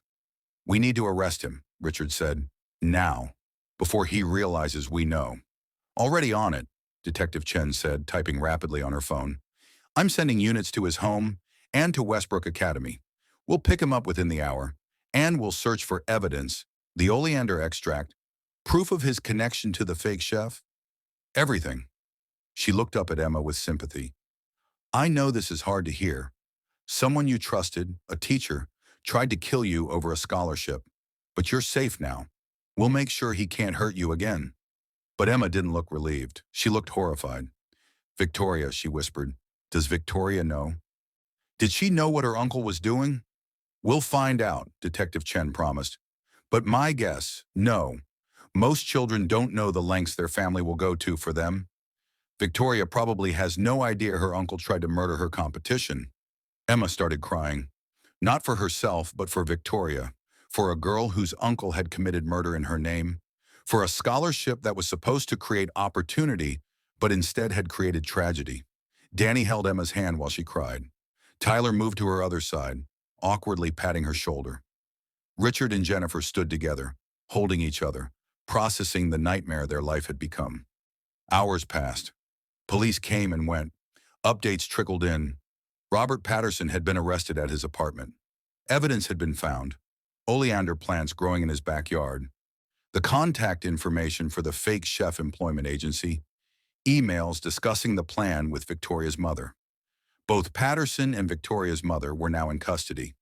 Both were denying everything, but the evidence was overwhelming. Victoria Brennan was being questioned separately, and according to reports, she was devastated. She'd had no knowledge of the plan. She was crying hysterically, apologizing to anyone who would listen, saying she would rather have no scholarship than win this way. The school had immediately suspended the scholarship program pending investigation. Jessica Torres would receive the scholarship by default, but the joy of winning had been tainted by the horror of how she'd won. By evening, Emma was exhausted. The doctors insisted she needed rest. Detective Chen promised to update them as the investigation continued. Security was posted outside Emma's room, 2 officers who would stay there 24/7 until the threat was completely eliminated. As the room finally cleared, just family and Danny remaining, Emma looked at her father with haunted eyes. "Dad," she said quietly, "I almost died because someone wanted their daughter to win a scholarship. That's how little my life mattered to them. Just an obstacle to remove. Just a problem to solve." Richard sat on the edge of her bed, taking both her hands. "Your life matters, Emma. It matters more than anything. More than money or success or status or scholarships. You matter because you're you, because you're my daughter, because you're kind and thoughtful and brave. Someone else's evil doesn't diminish your value." "But I keep thinking," Emma continued, tears rolling down her face, "what if Danny hadn't found me on that wall 2 months ago? What if he hadn't been my friend? I would have been even more alone, even more miserable. The poison would have worked the same way, but I would have had nobody. I would have died thinking nobody cared." "But you did have someone," Danny said firmly. "You had me, and you had your family, even if they weren't showing it the right way. You weren't alone, Emma. You never were." "Danny's right," Tyler said. "I was watching out for you. I knew something was wrong. I just didn't know how to help. But I was there. I saw you." "We all saw you," Jennifer said, moving to Emma's other side. "We just weren't looking close enough. But we're looking now. We're here now. And we're never going to stop seeing you." Emma cried harder, but these were different tears. Relief tears. Healing tears. Tears that washed away months of loneliness and pain and feeling invisible.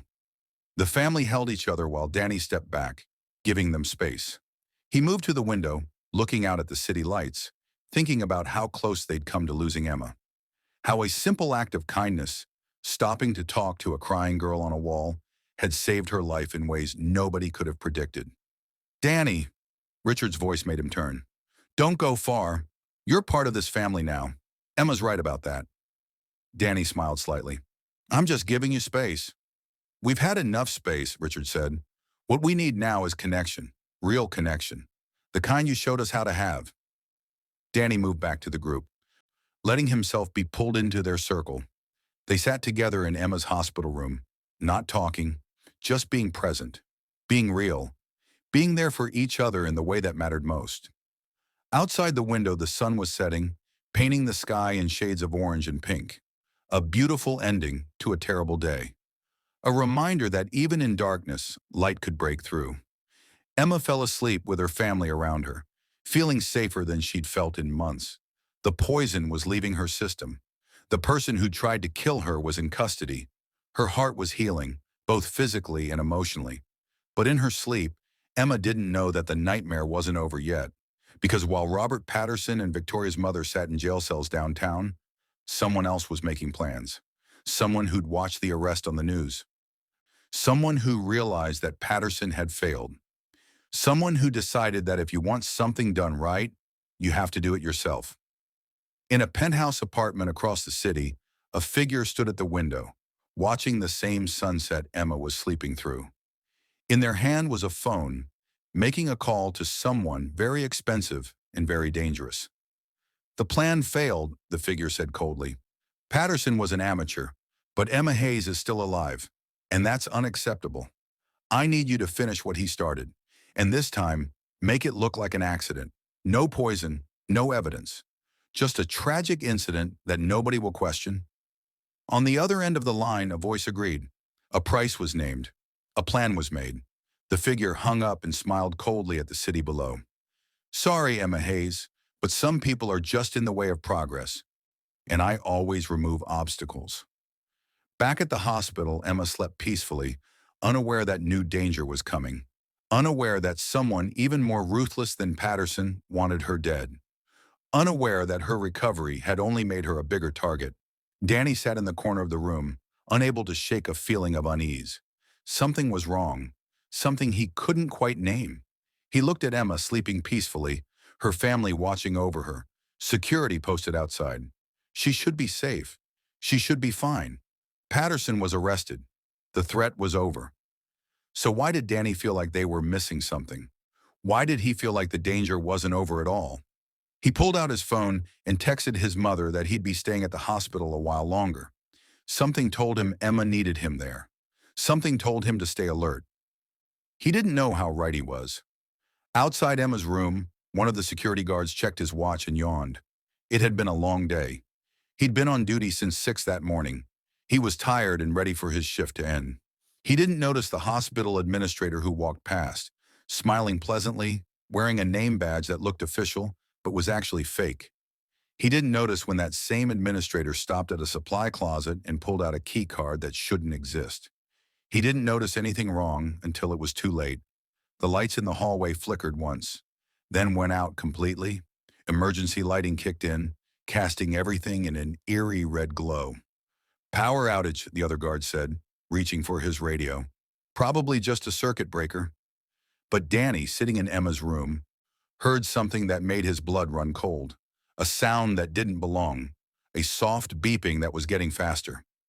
He looked at Emma's monitors and felt his heart stop.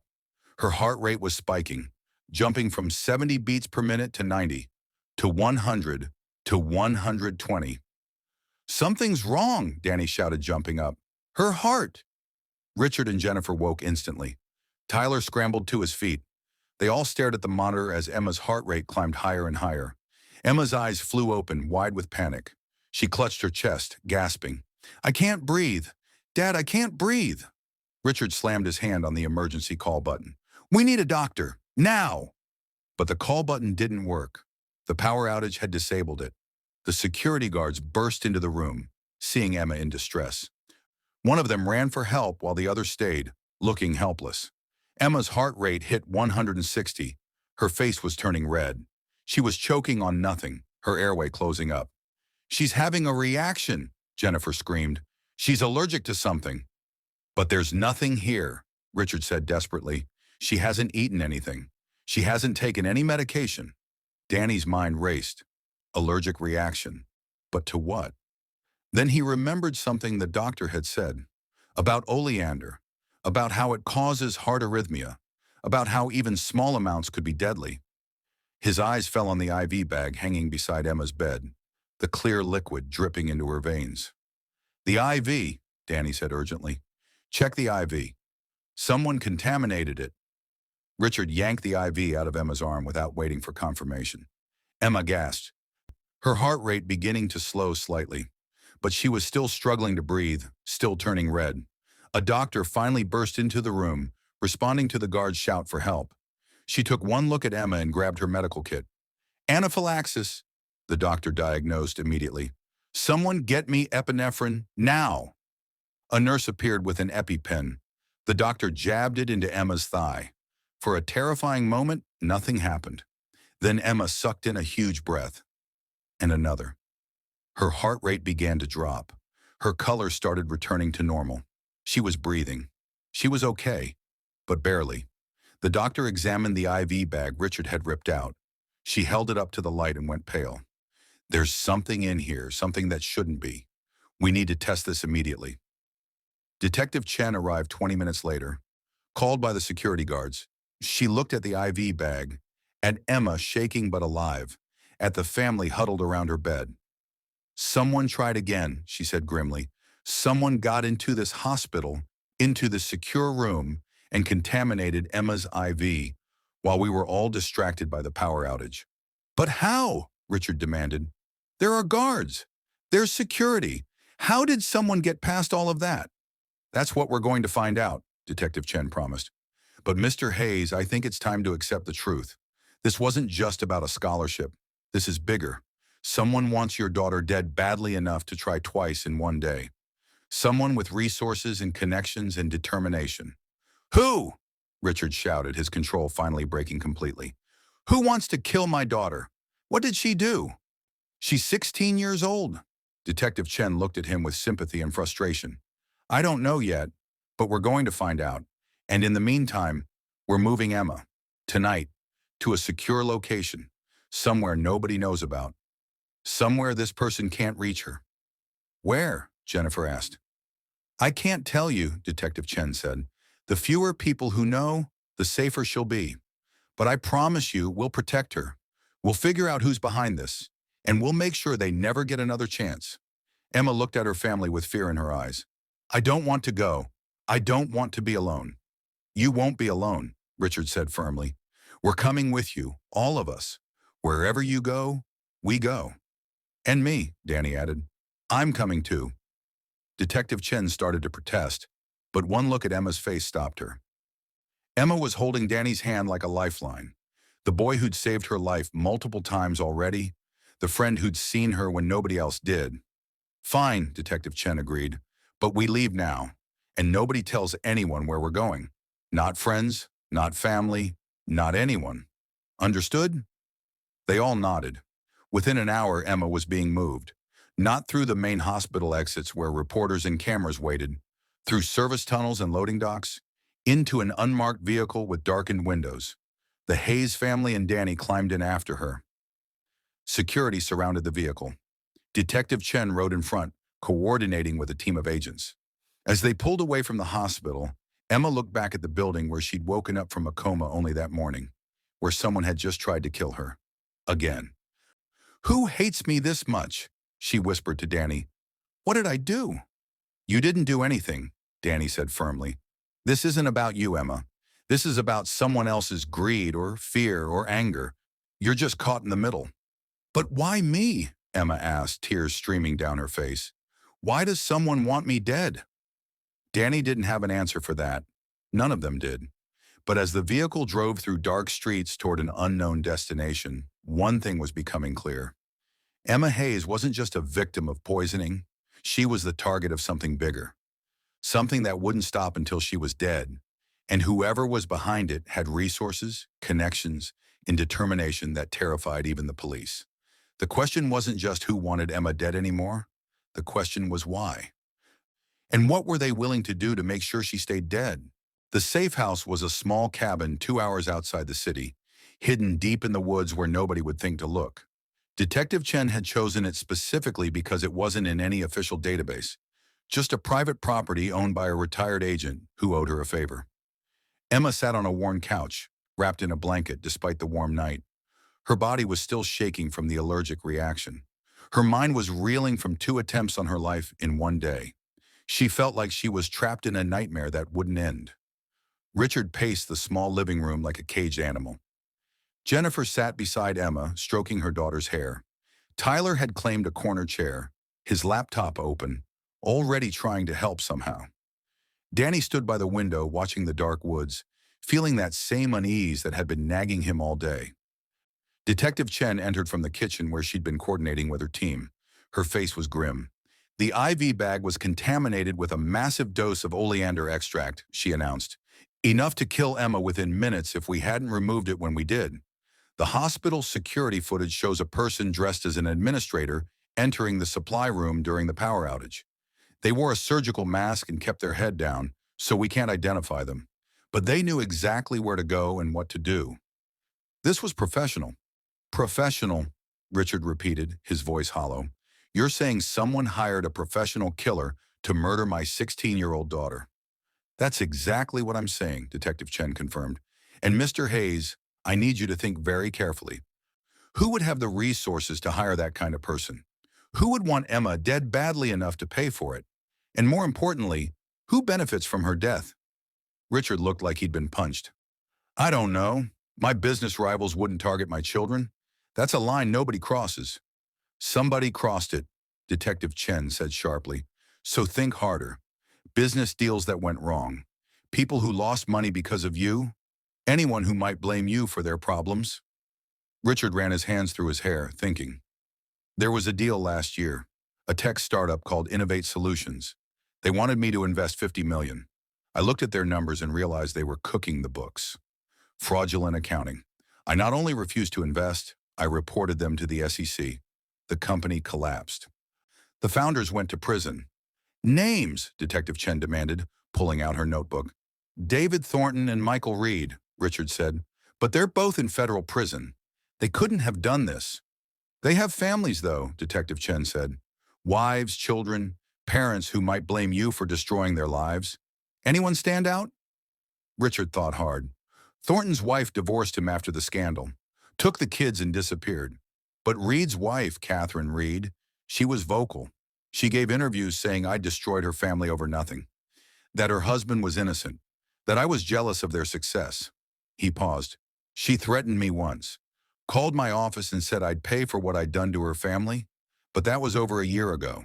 Security logged it and moved on. Detective Chen was already typing on her phone. Catherine Reed, last known address? I don't know, Richard admitted. After the trial, she vanished from public view, but she had money, old family money. Even with her husband in prison, she wouldn't be struggling financially.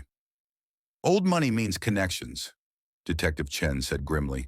Connections mean resources. Resources mean she could hire professional help. She looked up at Richard. Why didn't you mention this threat before? Because it was one threat among dozens, Richard said defensively. When you destroy a company, people get angry. They say things. My security team handles it. I can't live my life worrying about every person who calls with threats. Well, one of those people just tried to kill your daughter twice, Detective Chen snapped. So we're going to worry about them now. She stepped away, making calls, coordinating with her team to track down Catherine Reed's current location. Richard sank into a chair, looking defeated. Emma watched her father with sad eyes. This is because of your business, isn't it? Someone's trying to hurt you by hurting me. I'm so sorry, sweetheart, Richard whispered. I never thought my work would put you in danger. I thought keeping you separate from my business life would keep you safe. But I was wrong. It's not your fault, Emma said, though her voice shook. You were trying to do the right thing, reporting fraud, protecting other investors. You couldn't know someone would be crazy enough to come after your family. But Richard shook his head. I should have been more careful. I should have taken that threat seriously. I should have protected you better. Danny had been quiet, listening to all of this.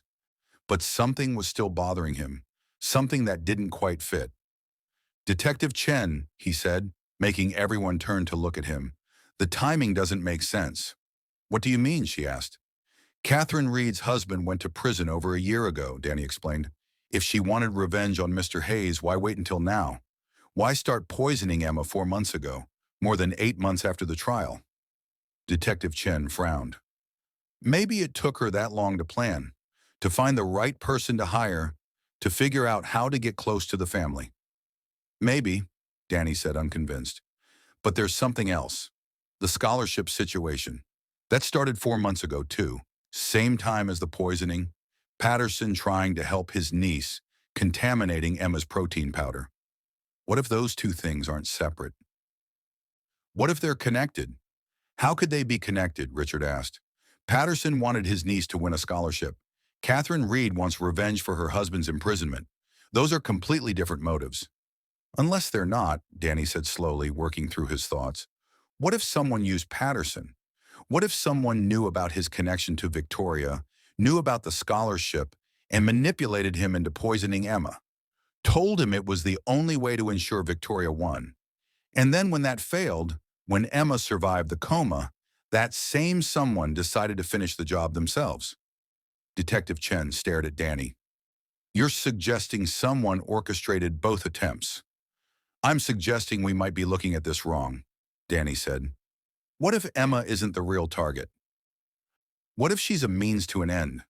A means to what end? Jennifer asked, confused. Danny looked at Richard. Mr. Hayes, what happens to your company if something happens to Emma? Richard blinked, caught off guard by the question.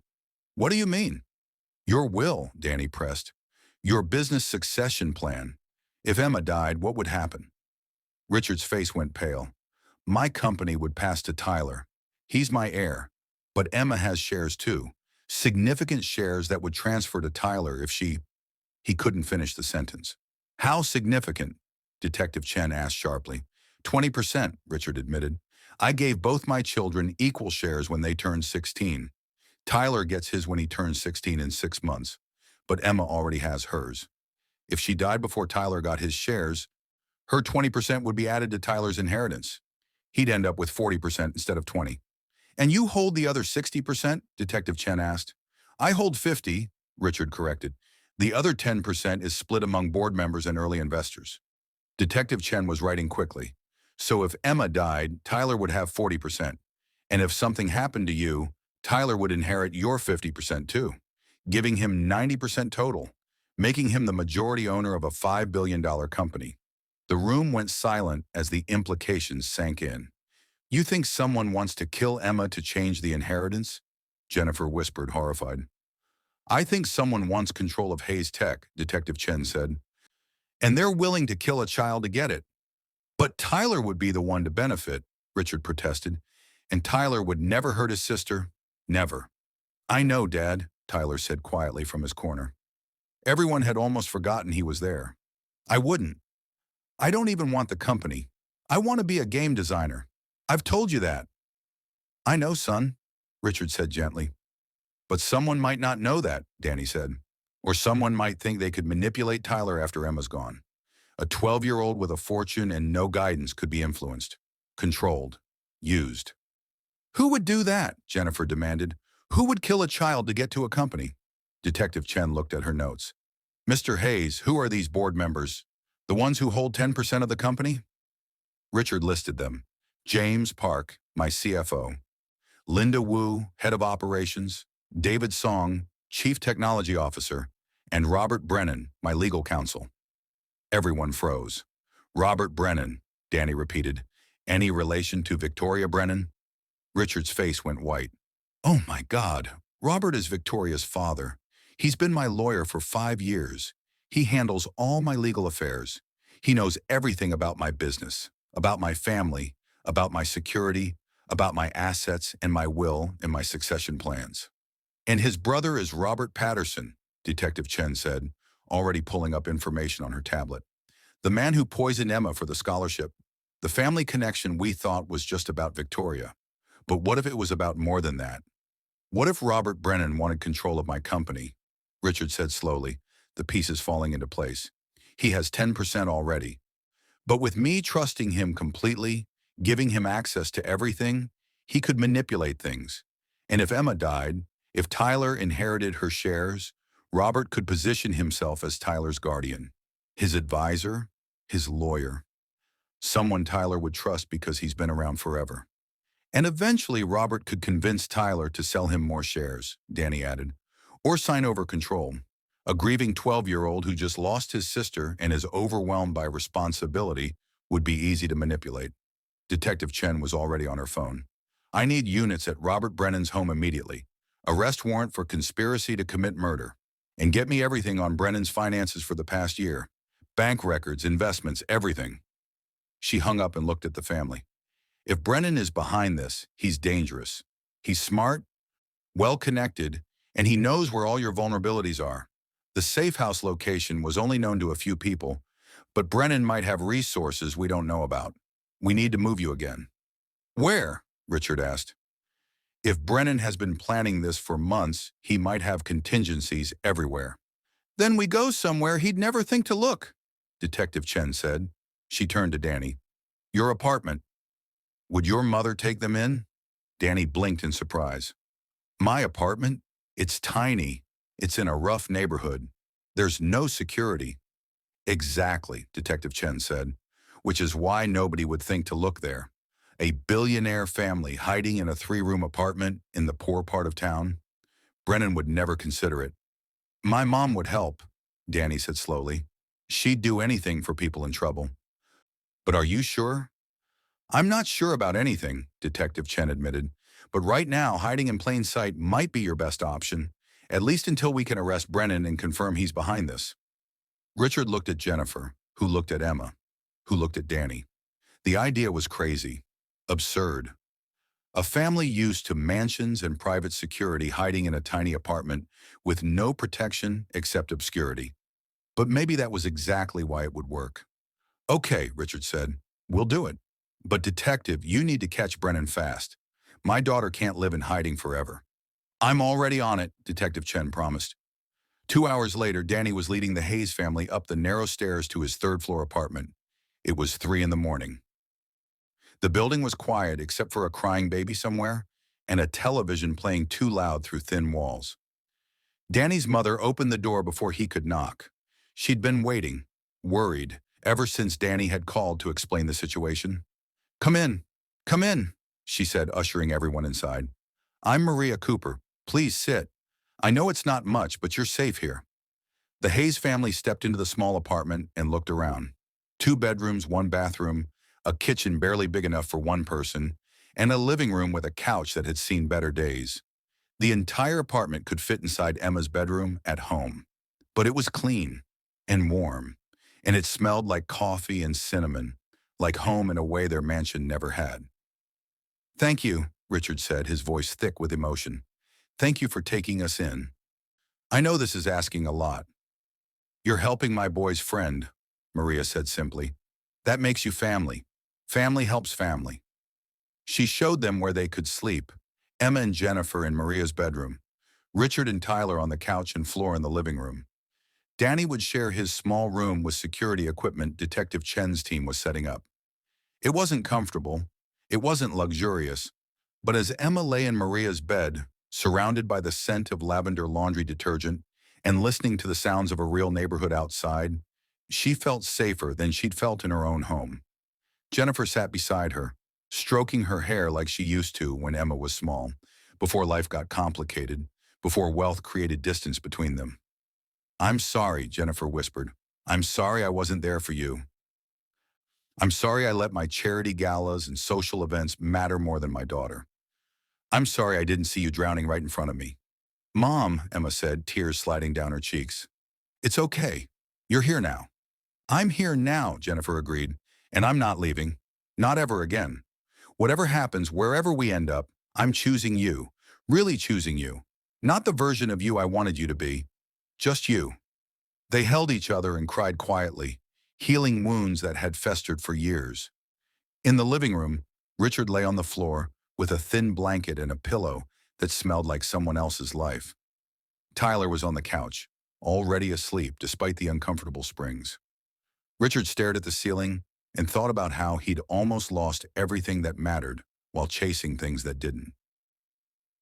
His company was worth billions, but his daughter was priceless, and he'd nearly sacrificed the priceless for the profitable. Never again, Richard promised himself. If they survived this, if Emma lived, he would change. Really change. Not just promise to do better, but actually do better. Be better. Choose people over profit. Choose time over money. Choose love over success. In Danny's room, Danny lay awake thinking about everything that had happened. About finding Emma crying on a wall 2 months ago. About a simple conversation that had saved her life. About how kindness rippled outward in ways nobody could predict. If he hadn't stopped that morning, if he hadn't listened. if he hadn't cared. Emma would be dead right now, and the Hayes family would be destroyed by grief and guilt. But he had stopped. He had listened. He had cared. And because of that, everything had changed. Danny's phone buzzed with a text from Detective Chen. Update: Brennan's house empty. Signs of hasty departure. Issued APB. He knows we're looking. Danny's stomach dropped. Brennan was running, which meant he knew they'd figured it out, which meant he might try something desperate. Danny got up quietly and checked on the Hayes family. Everyone was asleep, exhausted from the longest day of their lives. Outside, unmarked police cars sat on the street, watching the building. Inside, security sensors covered every entrance. They were as safe as they could be, but safe wasn't the same as protected. Not when the threat was someone as smart and connected as Robert Brennan. Morning came slowly. Maria Cooper woke at 5, like she always did, and made breakfast. Eggs and toast and coffee. Simple food that filled the apartment with warmth. The Hayes family woke to the smell and found themselves sitting around a tiny kitchen table, eating breakfast together for the first time in years. No staff serving them, no separate schedules pulling them apart. Just family, sharing a meal, talking quietly about nothing important. Tyler made Emma laugh, telling her about a video game glitch. Jennifer asked Richard about his first job, something she'd never thought to ask in 20 years of marriage. Emma told stories about school that her parents actually listened to. Danny watched this and felt something warm in his chest. This was what Emma had been missing. This was what money couldn't buy. Simple connection, real presence. Love that showed up in ordinary moments. Detective Chen called at 7. We found Brennan's computer. Deleted files, but our tech team recovered them. Emails to Catherine Reed discussing the plan. Wire transfers to an account linked to Patterson. Evidence of hiring the hospital infiltrator. Everything we need to prove conspiracy to commit murder. Did you find Brennan? Richard asked, putting the call on speaker. Not yet, Detective Chen admitted. But we will. He can't hide forever. In the meantime, stay put. Don't leave the apartment. Don't contact anyone. We're close to ending this. But hours passed with no news. Then days. Brennan had vanished completely. No credit card usage, no cell phone signals, no sightings. It was like he'd disappeared into thin air. The Hayes family settled into an odd routine, living in Danny's apartment, helping Maria with chores, learning what normal life looked like for people who didn't have unlimited money. Richard washed dishes, Jennifer folded laundry, Tyler helped Maria's elderly neighbor carry groceries. Emma sat on the building's front steps in the evening, watching the neighborhood, feeling more alive than she'd felt in months. Danny sat beside her on the third evening, both of them quiet. I like this, Emma said softly. I know that's weird. I know someone's trying to kill me and we're hiding from a murderer.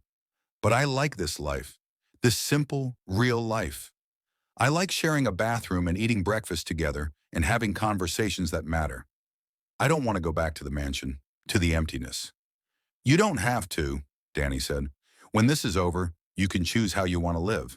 Maybe not exactly like this, but somewhere in between. Less mansion, more home. Emma smiled. You're wise, Danny Cooper. I just pay attention, Danny said, echoing what he'd told her months ago. Behind them, the apartment door opened. Tyler came out and sat on Emma's other side. Then Richard joined them. Then Jennifer. Then Maria. All of them sitting on the worn concrete steps of a rundown building, watching the sunset paint the sky. This was family, Danny thought. Not blood or money or shared last names, just people who chose to see each other, to be present, to care. Detective Chen's car pulled up, breaking the peaceful moment. She got out, her face serious. We found him, she announced. Brennan tried to flee the country. Airport security detained him an hour ago. He's in custody. It's over. The family stood, relief flooding through them. It was over. The nightmare was over. He confessed, Detective Chen continued, everything. How he'd been planning to take control of Hayes Tech for 2 years. How he manipulated Patterson into poisoning Emma by convincing him it was just to make her sick, not kill her. How he hired the hospital infiltrator when Patterson failed. How he partnered with Catherine Reed because she had resources and a grudge. All of it. Why? Richard asked. Why go this far? Why try to murder a child? Greed, Detective Chen said simply. And ego. He felt you didn't respect him, didn't value his contribution to the company. He wanted to prove he deserved more, deserved everything. And when wanting it wasn't enough, he decided to take it. Richard shook his head, disgusted. I trusted him. For 5 years, I trusted him with everything. People hide who they really are, Detective Chen said. But they can't hide forever. Eventually, the truth comes out. And when it does, justice follows. She looked at Emma. You can go home now. You're safe. Brennan and Reed are both in custody. Patterson's already in jail. The threat is over. Emma looked at the tiny apartment behind her, at Maria's kind face, at Danny's steady presence, at her family, really together for the first time in years. Can we stay one more night? Emma asked. Just one more night here before we go back? Richard looked surprised, then understanding. Of course, sweetheart, whatever you want. That night, the Hayes family squeezed into Maria's apartment one last time. They ate dinner around the small table. They played card games that Tyler taught them. They talked and laughed and existed together without phones or work or distractions. Danny watched Richard help Maria with dishes, the billionaire drying plates in a tiny kitchen, smiling at something Maria said. He watched Jennifer braid Emma's hair while Emma told her mother her dreams about becoming a teacher. He watched Tyler show Richard a game design he'd been working on, and Richard actually paying attention, asking questions, being interested. This was the miracle, Danny realized. Not Emma surviving the poison or waking from the coma. The real miracle was this family learning to see each other. Learning that connection mattered more than wealth, that presence was worth more than presence, that love showed up in ordinary moments, in simple gestures. Maria sat down beside Danny, watching the Hayes family with satisfaction. You did a good thing, baby. You saved that girl. Not just her life. Her soul. She saved herself, Danny said. She just needed someone to believe she was worth saving. Everyone's worth saving, Maria said. They just need someone to see them, someone to care, someone to show them kindness when they need it most. That's what you did. And look what grew from that one small act of kindness. She was right. One conversation on a wall 2 months ago. One moment of stopping and listening and caring. And from that single seed of kindness, an entire garden had grown. A girl saved, a family healed, a conspiracy exposed, lives changed forever. That was the power of kindness. It rippled outward in ways nobody could predict or measure. It changed things, saved things, healed things, not with grand gestures or massive resources, just with presence, with caring, with seeing someone's heart and choosing to respond with compassion. The next morning, Detective Chen returned to escort the Hayes family home.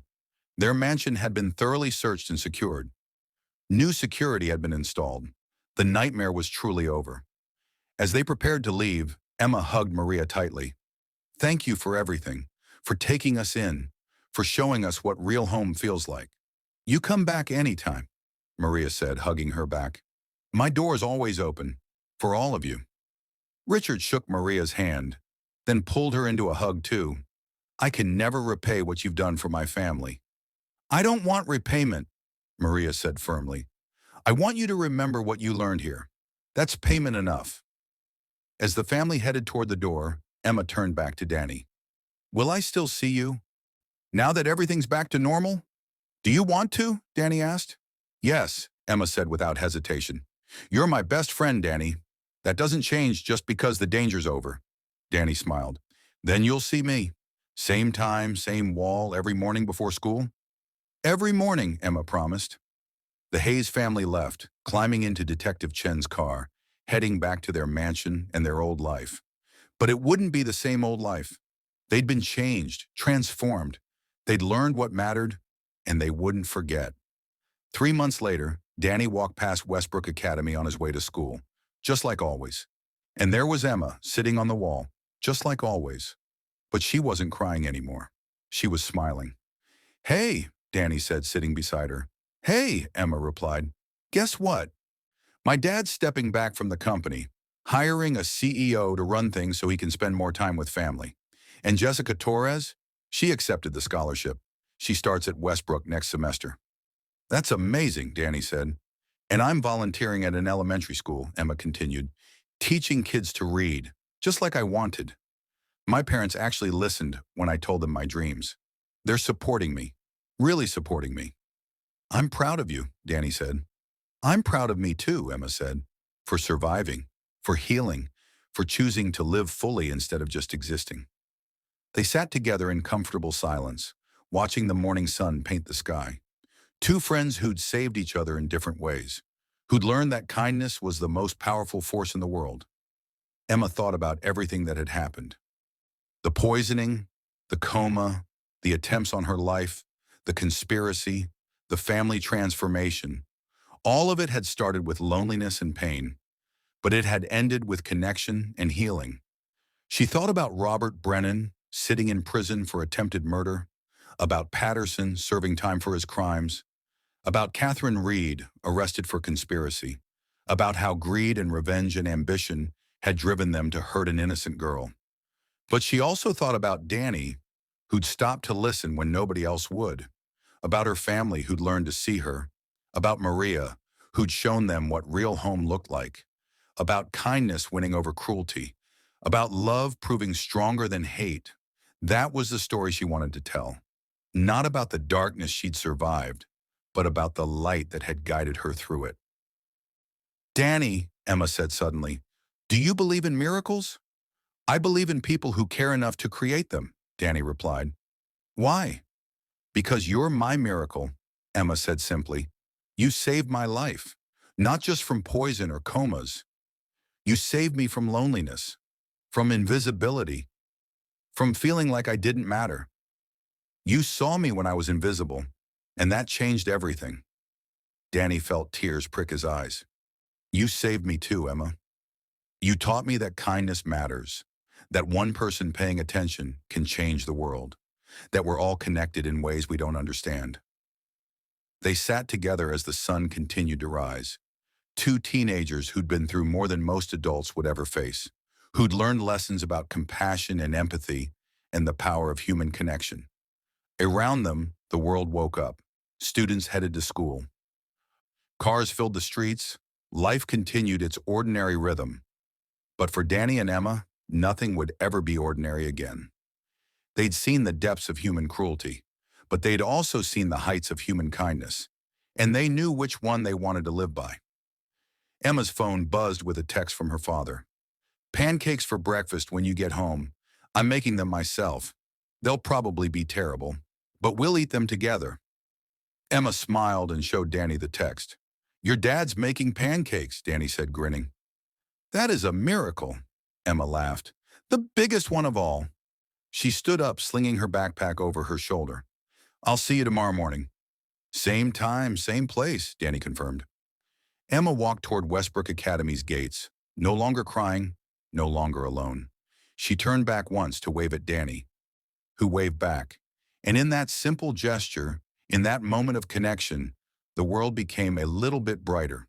Because that's what kindness does. It lights up the darkness. It heals the broken. It sees the invisible. And it reminds us all that we're not alone, that someone cares, that we matter. One person stopped on a morning walk 2 months ago. One person listened to a crying girl. One person chose compassion over convenience. And that one choice saved a life, healed a family, exposed corruption, changed the world in ways big and small. That's the power we all have. The power to stop, to listen, to care, to see someone's heart and choose to respond with kindness. Emma Hayes learned that lesson the hard way, but she learned it well, and she would spend the rest of her life passing it on, teaching children to read, showing them they mattered, being present and real and kind, just like Danny had been for her. The morning sun continued to rise, painting the sky in shades of gold and pink. A new day, a fresh start, a reminder that even after the darkest nights, light always returns. And somewhere in the city, a billionaire businessman made terrible pancakes for his family.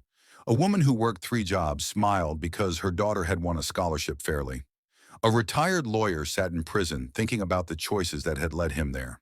A boy from a poor neighborhood walked to public school, knowing he'd change the world. And a girl who'd almost died from loneliness and poison stood in front of her classroom at Westbrook Academy, surrounded by friends who actually saw her, living a life that was finally, beautifully real. The story of Emma Hayes and Danny Cooper would be told for years. How a poor boy saved a rich girl. How kindness defeated cruelty. How one small act of compassion created miracles. But the real story was simpler than that. It was about seeing people, really seeing them. Not their money or status or what they could do for you, but their hearts, their struggles, their worth as human beings. It was about choosing connection over convenience, presence over presence, love over everything else. It was about learning that we're all just people, rich or poor, famous or unknown. We all hurt, we all need, we all deserve to be seen. And when we choose to see each other, when we choose kindness, when we choose love, miracles happen every single time.